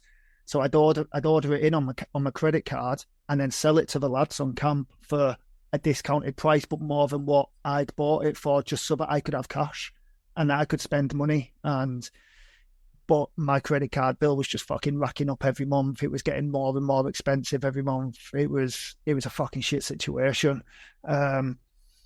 Still hadn't got over that my wife had left me. Yeah, mate, I was going out on the piss. I was just fucking drinking every night, just fucking drinking. I'd go down the mess, and the bar woman down the mess would just do me a tab every month. I'd just buy drinks, and then at the end of the month, I'd go and pay my fucking tab off. Yeah, it was a fucking shit situation. So when did you decide to leave the army there? So I got medically discharged. So during that whole process as well, this is kind of what my book's about. It's like I said to you before, it's not necessarily a war story. It's about the effects. It's called the Silent War. So it's about the war that's beyond the war. So it comes back, and I wasn't fucking sleeping very well. Like I said, I used to watch that fucking video over and over. I knew fucking something was wrong, and I tried to go to DCMH about it, and they were just like, "Oh, it's just fucking stress. It's just stress." DCMH, right? DCMH is Defence Community and Mental Health. So I went to DCMH, Defence Community and Mental Health, and said, "Look, I'm not fucking sleeping. I'm having fucking nightmares. I've got fucking real bad anxiety for fucking some reason. I'm just constantly like hyper vigilant, fucking jumpy. I've got no fucking patience. I'm fucking snappy. Fucking something's not right." But like, "Oh, it's just stress. I was like, "I'm not fucking sleeping, not at all. Like, I genuinely haven't fucking slept for days now. I'd go days without sleeping and then just fucking pass out and just crash." So they gave me a load of fucking sleeping tablets, didn't they? And I was then on these fucking sleeping tablets, then started having nightmares, started having flashbacks, and actually realizing what I was having like flashbacks and nightmares about. Went back to DCMH and told them about this, and they're like, "Yeah, just you're tired, you're this." And it got to a point where one night I just wanted to fucking sleep so much I couldn't fucking sleep. I just took a load of fucking sleeping tablets. I literally wanted an escape from my own head, mate. I was fucking struggling, and I just wanted an escape from my own head.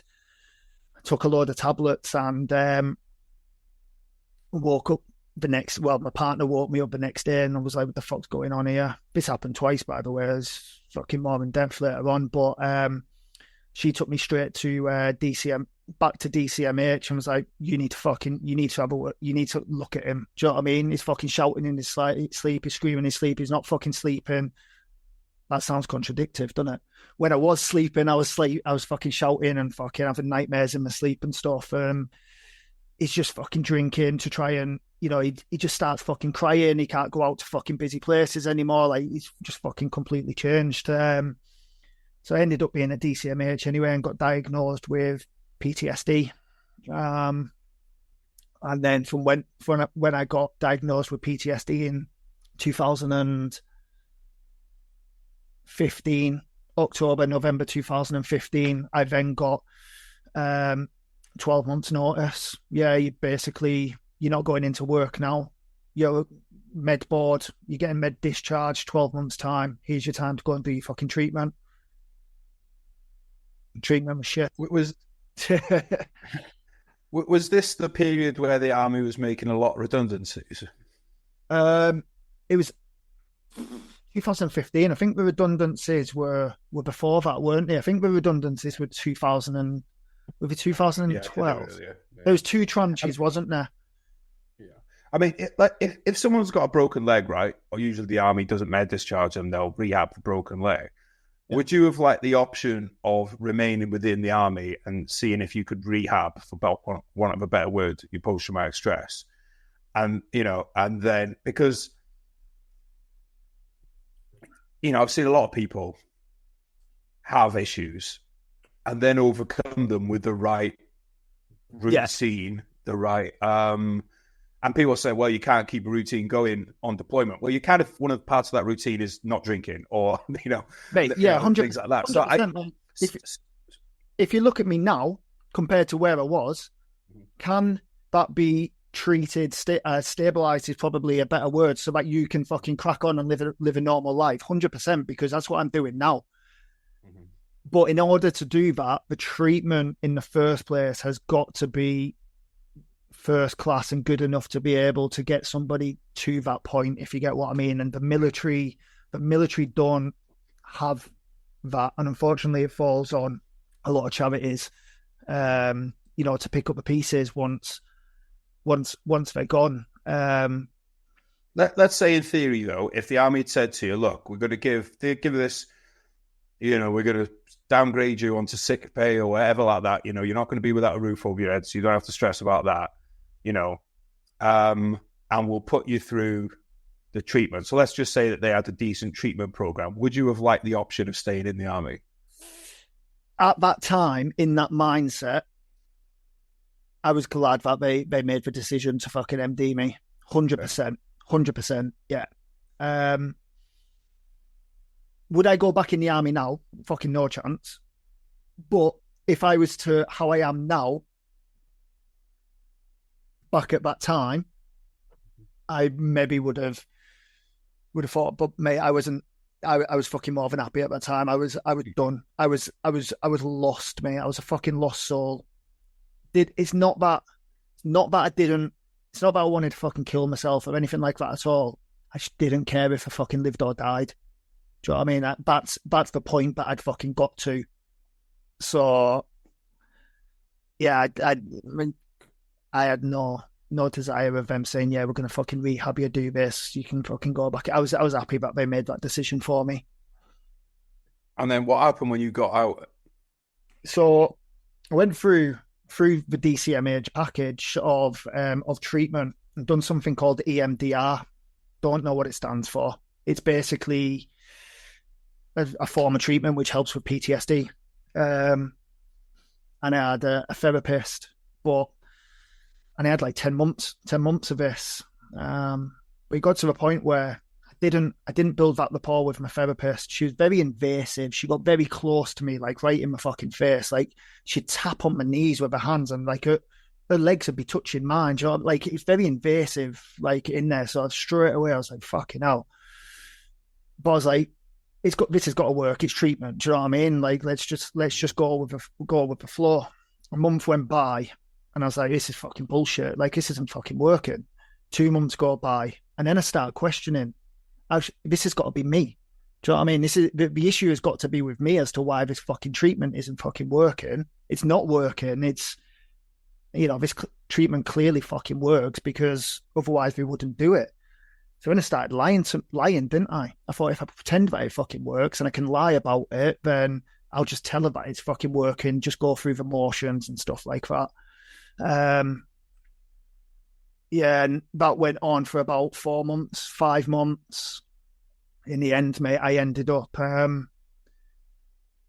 it wasn't fucking working at all. I was no fucking better. In fact, I was worse. My sleep was fucking even worse. Couldn't give a shit about life. Fucking constantly drinking.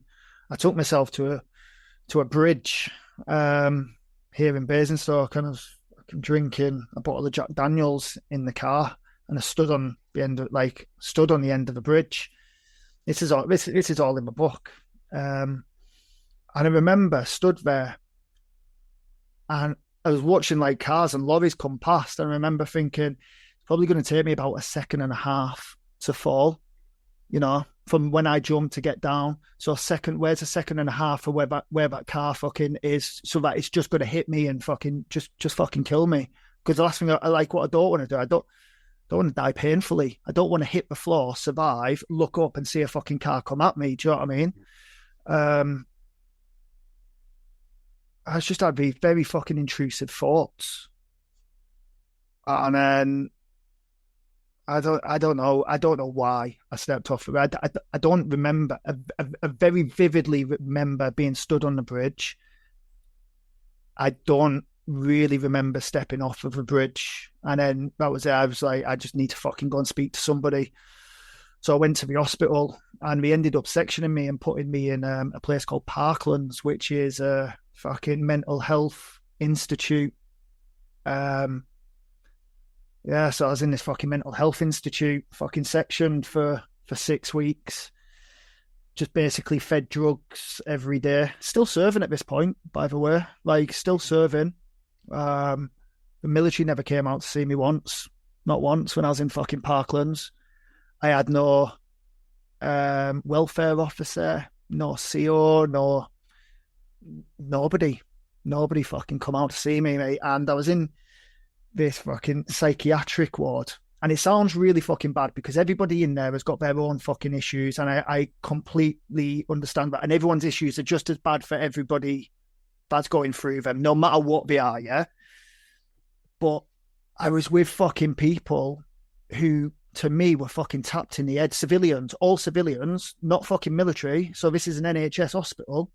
I had a guy who introduced himself to me every single day, 4 or 5 times a day, because he couldn't fucking remember. He sat you in the same place in the canteen, and I had this fucking woman sat next to me, like dribbling from her mouth but poking my mash with her finger, and I had fucking women screaming and banging on doors, shouting my husband stole my corduroy jeans, and my fucking husband wasn't even here. Her husband had fucking died, and everybody was just you had to go and join this happy queue, mate, in the morning and at night, and you're just in a line, and you go up to the counter and they just give you these fucking they give you your drugs that you fucking take, and you just fucking space, mate. It's fucking madness. Fucking madness it is. I had to lie. I had to lie again, mate, to get out of it. I had to pretend to take my fucking medicine, because every week you had this board. You'd go and sit there. They'd ask you how you were feeling. What's your plans for when you get out? How have you been feeling over the last week? Do you have any suicidal intentions? Do you have any of this? And they'll be having this fucking discussion with you, and they basically give you marks out of 10, for example, or whatever it may be, or fucking A, B, C, and D. And then they all come together, and then at the end, compare the fucking notes as to whether you're going to, good to go back out into the community. And every single week, you're not good to go out. You're not good to go out. You're not good to go out. But I was going to these meetings and I was having these fucking discussions with them while I was fucking high on fucking diazepam and all of these other fucking drugs that were taking me. So obviously I wasn't going to fucking be able to answer them clearly. They didn't understand what I was going through, because granted, I didn't feel like I could tell them, because they're not going to understand at the end of the day being NHS and being civics. Do you know what I mean? after like 5 weeks, I was like, I'm just going to fucking pretend to take these medications so that when I go down to this fucking board meeting, I can actually lie and actually hold a conversation without slurring my words and fucking dribbling and everything else. And they managed to I managed to get out of there. My fucking treatment ended with a military mate, and then I was out in fucking Civvy Street. So basically, I had no fucking treatment at all. And then it was a case of, fuck, what do I do now? Set up my business. And it was one of them where if I just throw myself into something so much and keep myself so fucking busy, I won't be able to get stressed out with anything. Nothing else. I've got no room for anything else. So that's what I've done. But again, you're just fucking running on empty all the time. And I talk about this in my book. Like, you've got a mental glass, and that mental glass can only get so full, and then anything can then just fucking tip it over the edge. And it was 2018, I think it was 2017. I don't know. I was taking diazepam. I'd been through so many different medications, mate. That would put me on sertraline, which fucked with my sex life. I couldn't come when I was having sex. So that's fucking frustrating. So then that fucking gets you down because you fucking then got limp dick. You can't even get it up. Like, you then just feel fucking hungover all day because then be changing medication again. Yeah, and then it got to, I was given diazepam, and it wasn't really fucking touching the side. So I bought some more diazepam from somebody else, obviously, which isn't, free prescribed. Yeah.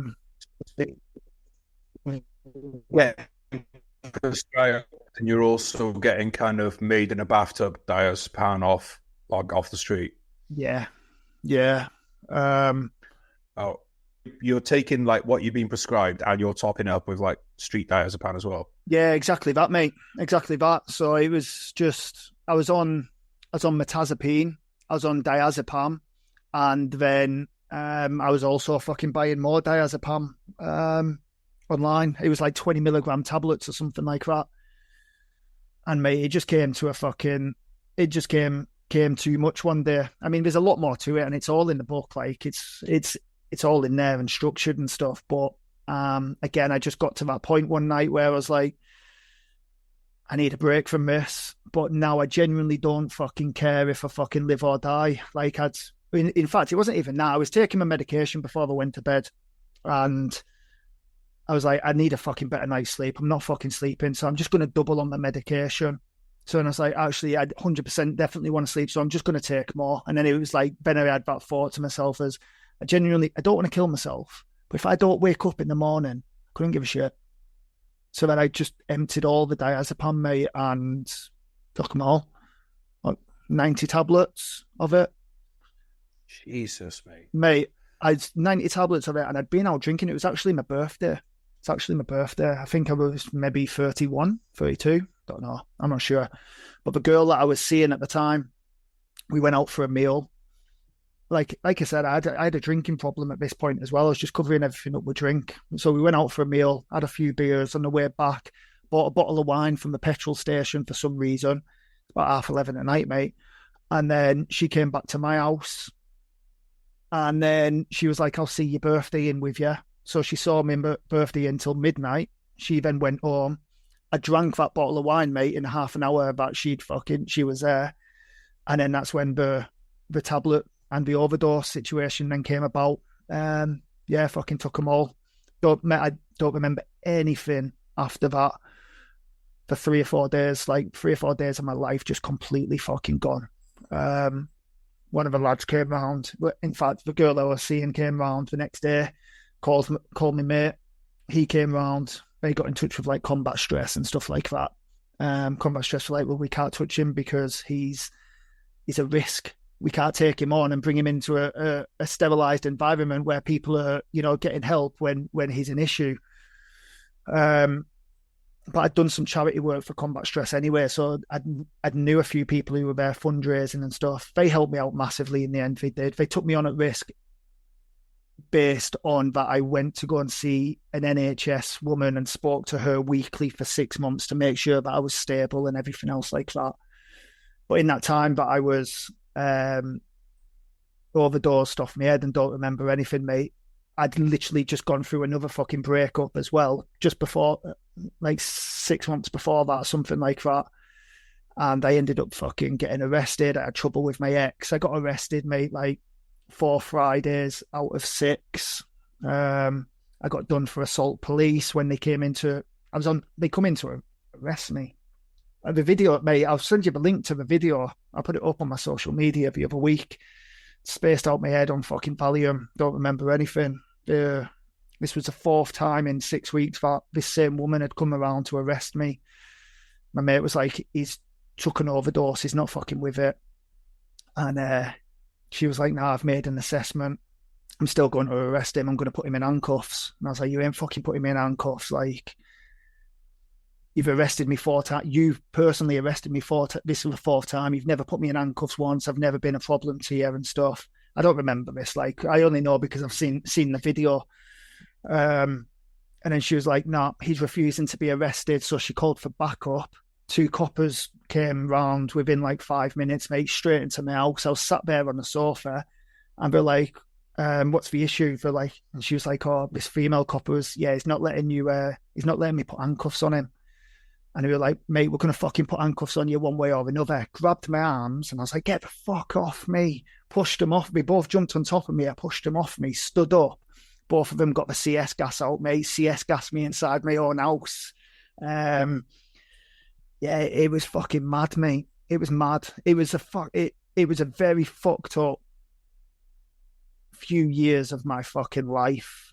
And it's all in the book. And that's what the whole book's about. Like, it's not necessarily, it's the war that comes with after and how it can make you feel, how the depression, anxiety, everything can get to you, and you just lose all mental capacity to do even the simplest things right and end up making the stupidest fucking mistakes. Go down like drink problems, steroid problems. Like I'd got myself fucking taking fucking steroids, mate, and just found myself in a fucking deep hole, all because of the way that all from the knock-on effect, if you get what I mean. I was on a fucking slippery slope. Yeah, it's fucking mad. That's a fucking understatement, bro. But mate, like, I wish people could see you on camera, mate, because like you look so healthy, you look so happy. Well, I'm not telling that story, but in general, like when we chat, and it's great to see you on the other side of it, mate. I'm really proud of you, mate, and hope you're really proud of yourself. Thank you, man. Appreciate that. Thank you. That's enough of the touchy stuff.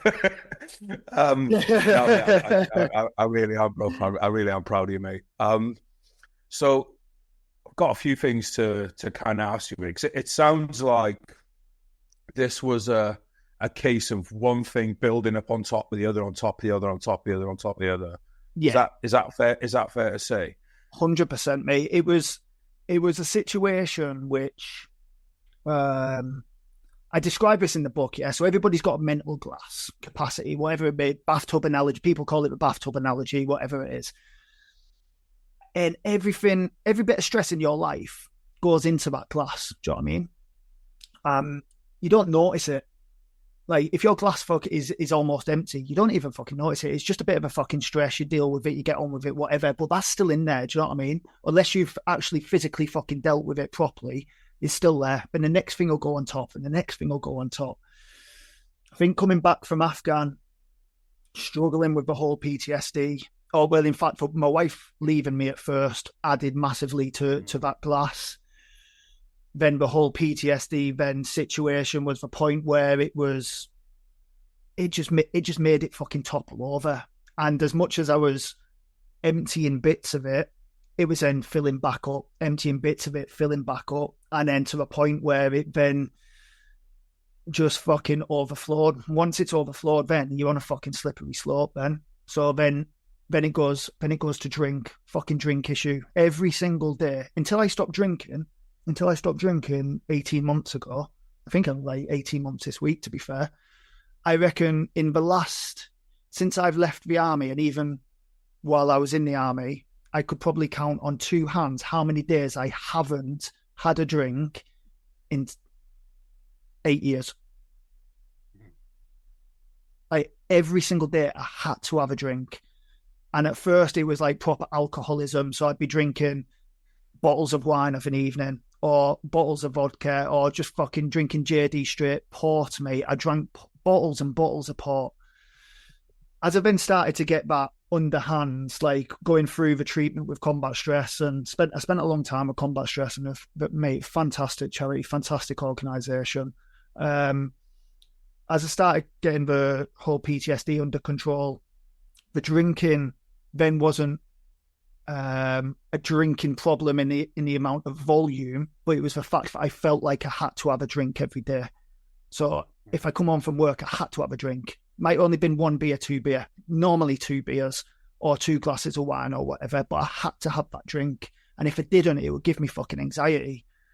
But then, yeah, everything then just falls apart. So the whole PTSD, then drinking, then, you know, that leads to problems at home. So my fucking second marriage then fell apart.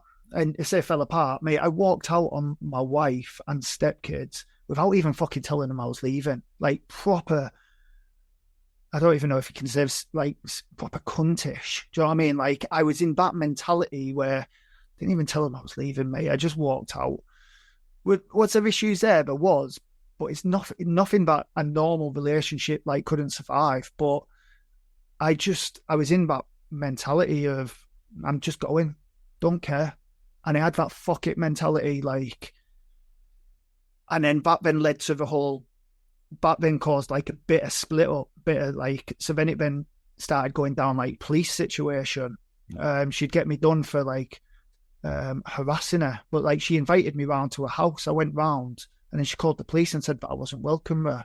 Then she'd say that I was stalking her on the way to school, but her school was like 100 meters away from where the house was that I'd moved to.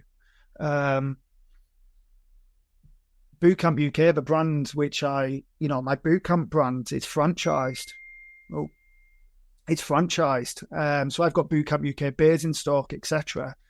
But there's also other ones across the country. One of them followed her on Instagram. So she rang the police and said that it's harassment. So then I had something called a non-molestation order put against me. Mate, that's the fucking worst thing ever. Like, you breach a non-molestation order no matter what. And it could just be, I could have just drove past her and she could have said that she thought I was stalking her. They come out and arrest you and we've got to investigate it. Mate, it was fucking horrendous.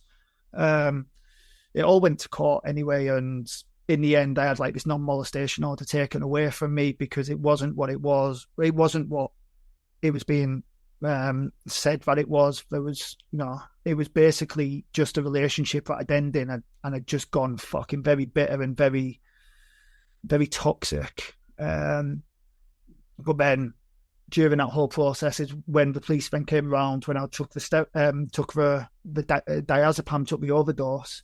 They come around to arrest me for something which she'd reported me for. I got found not guilty of what she reported me for, but then I got further arrested for assaulting 2 police officers after they just CS gassed me and stuff. So then I was on bail then for 9 months. So when I was on bail, I got found fucking not guilty for assault of police officers, but guilty for resisting arrest. And my life just spiraled massively out of control from not dealing with the initial problems and the PTSD at the beginning. It had fucking such a knock-on effect. And that's what I try to write about in the book. It's not necessarily PTSD. Do you know what I mean? It could be anything for anybody. It could be PTSD, but it could be depression. It could be anxiety. It could be whatever. But if you don't deal with that initial situation, that initial problem, get help for it, it can very easily take over your life. You can start making decisions, making judgment. Like your judgment can go completely. You can then find yourself in fucking stupid situations which you wouldn't normally find yourself in. Losing relationships, losing friends, going down drinks, going down drugs. And it's all just a fucking massive knock-on effect. And during all this time, did you ever receive a phone call or anything more from the army to see how you were getting on after you'd been medically discharged for PTSD? Nah, mate, I got medically discharged on Remembrance Day 2016. And I've never heard from them since. Do you think that the fact that you kind of came back and then were never with the group of lads again, do you think that contributed to you not being able to properly decompress? Because, I mean, it's not like there's a guarantee of decompression anyway, but, like in World War II, you finished a campaign in, let's say, Germany, you spend a year or two more with lads on occupation duties than you're brought back, or the lads coming back from Burma are spending months on a troop ship together, talking, working things out. And apparently that helped a lot. So do you think that the fact that you weren't with the lads was a contributing factor? Is that something you kind of look back on or thought about? Mate, yeah, I reckon so, because it's a simple case of, it's the simple saying, isn't it? Talking helps. Talking helps. I come back from Afghan. I wasn't with them lads. We went straight on a PTI course. So I'm obviously not going to fucking speak about fucking Afghan there, do you know what I mean? Then come back from that. Didn't really want to speak to the lads in the fucking workshop from the cat badge that I was. Sorry, with the REME lads that I was like, fuck this. I genuinely don't want to fucking you never even deployed, do you know what I mean? You're fucking biffed up, you're fucking downgraded, you're fat, and you're fucking leaving. Like, I generally couldn't give a shit about, how good, the conversations that they were fucking having. And then it was straight then to a phase 2 establishment. Didn't get to decompress at all with any of the lads. Granted, I only knew him really for 7 months. That's it. Yeah, but it's mate, all, I'm it's not all being funny. Like, for, really. When you're in that situation, you get to know someone very well in that amount of time. Do you know what I mean? Yeah, 100%. What effect, if any, did the collapse of Afghanistan and the Taliban taking over have on you? Mate, I was in Spain at the time with my wife, and I remember being sat in her parents' house. They had a place out in Spain, sat there watching it.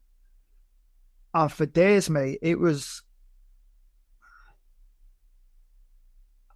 I don't think I was pissed off. I don't think I was angry, because I genuinely felt lost about what to think. What I did think was, what a fucking waste of time. What the fuck was all this for? Genuinely, like, the fuck's the point? Like, what was the point in all of that? And then, but the more I watched it, I felt myself getting fucking, wound up by the situation. So anything like that for me, it's like, I just have to fucking put it in the box, because otherwise I'm going to start fucking, you start analysing, do you know what I mean? You'll start analysing, you'll get to a point, you start analysing the fucking tactics of the way we fucking came out. Like, why the fuck did he give away fucking Bagram? Do you know what I mean? Like, why did we do this? Why did we haven't got another 2 hours to go into that. Exactly, mate. So, but no. It would drive me mad. I remember feeling disappointed. Probably disappointed is the word. That's a fucking strong word as well, innit? Disappointed. Like, it's felt pointless, mate. What a fucking waste of time, waste of lives. Yeah, unfortunately, mate. I do want to finish on a positive note, because, your life is on a positive note. You've done this book.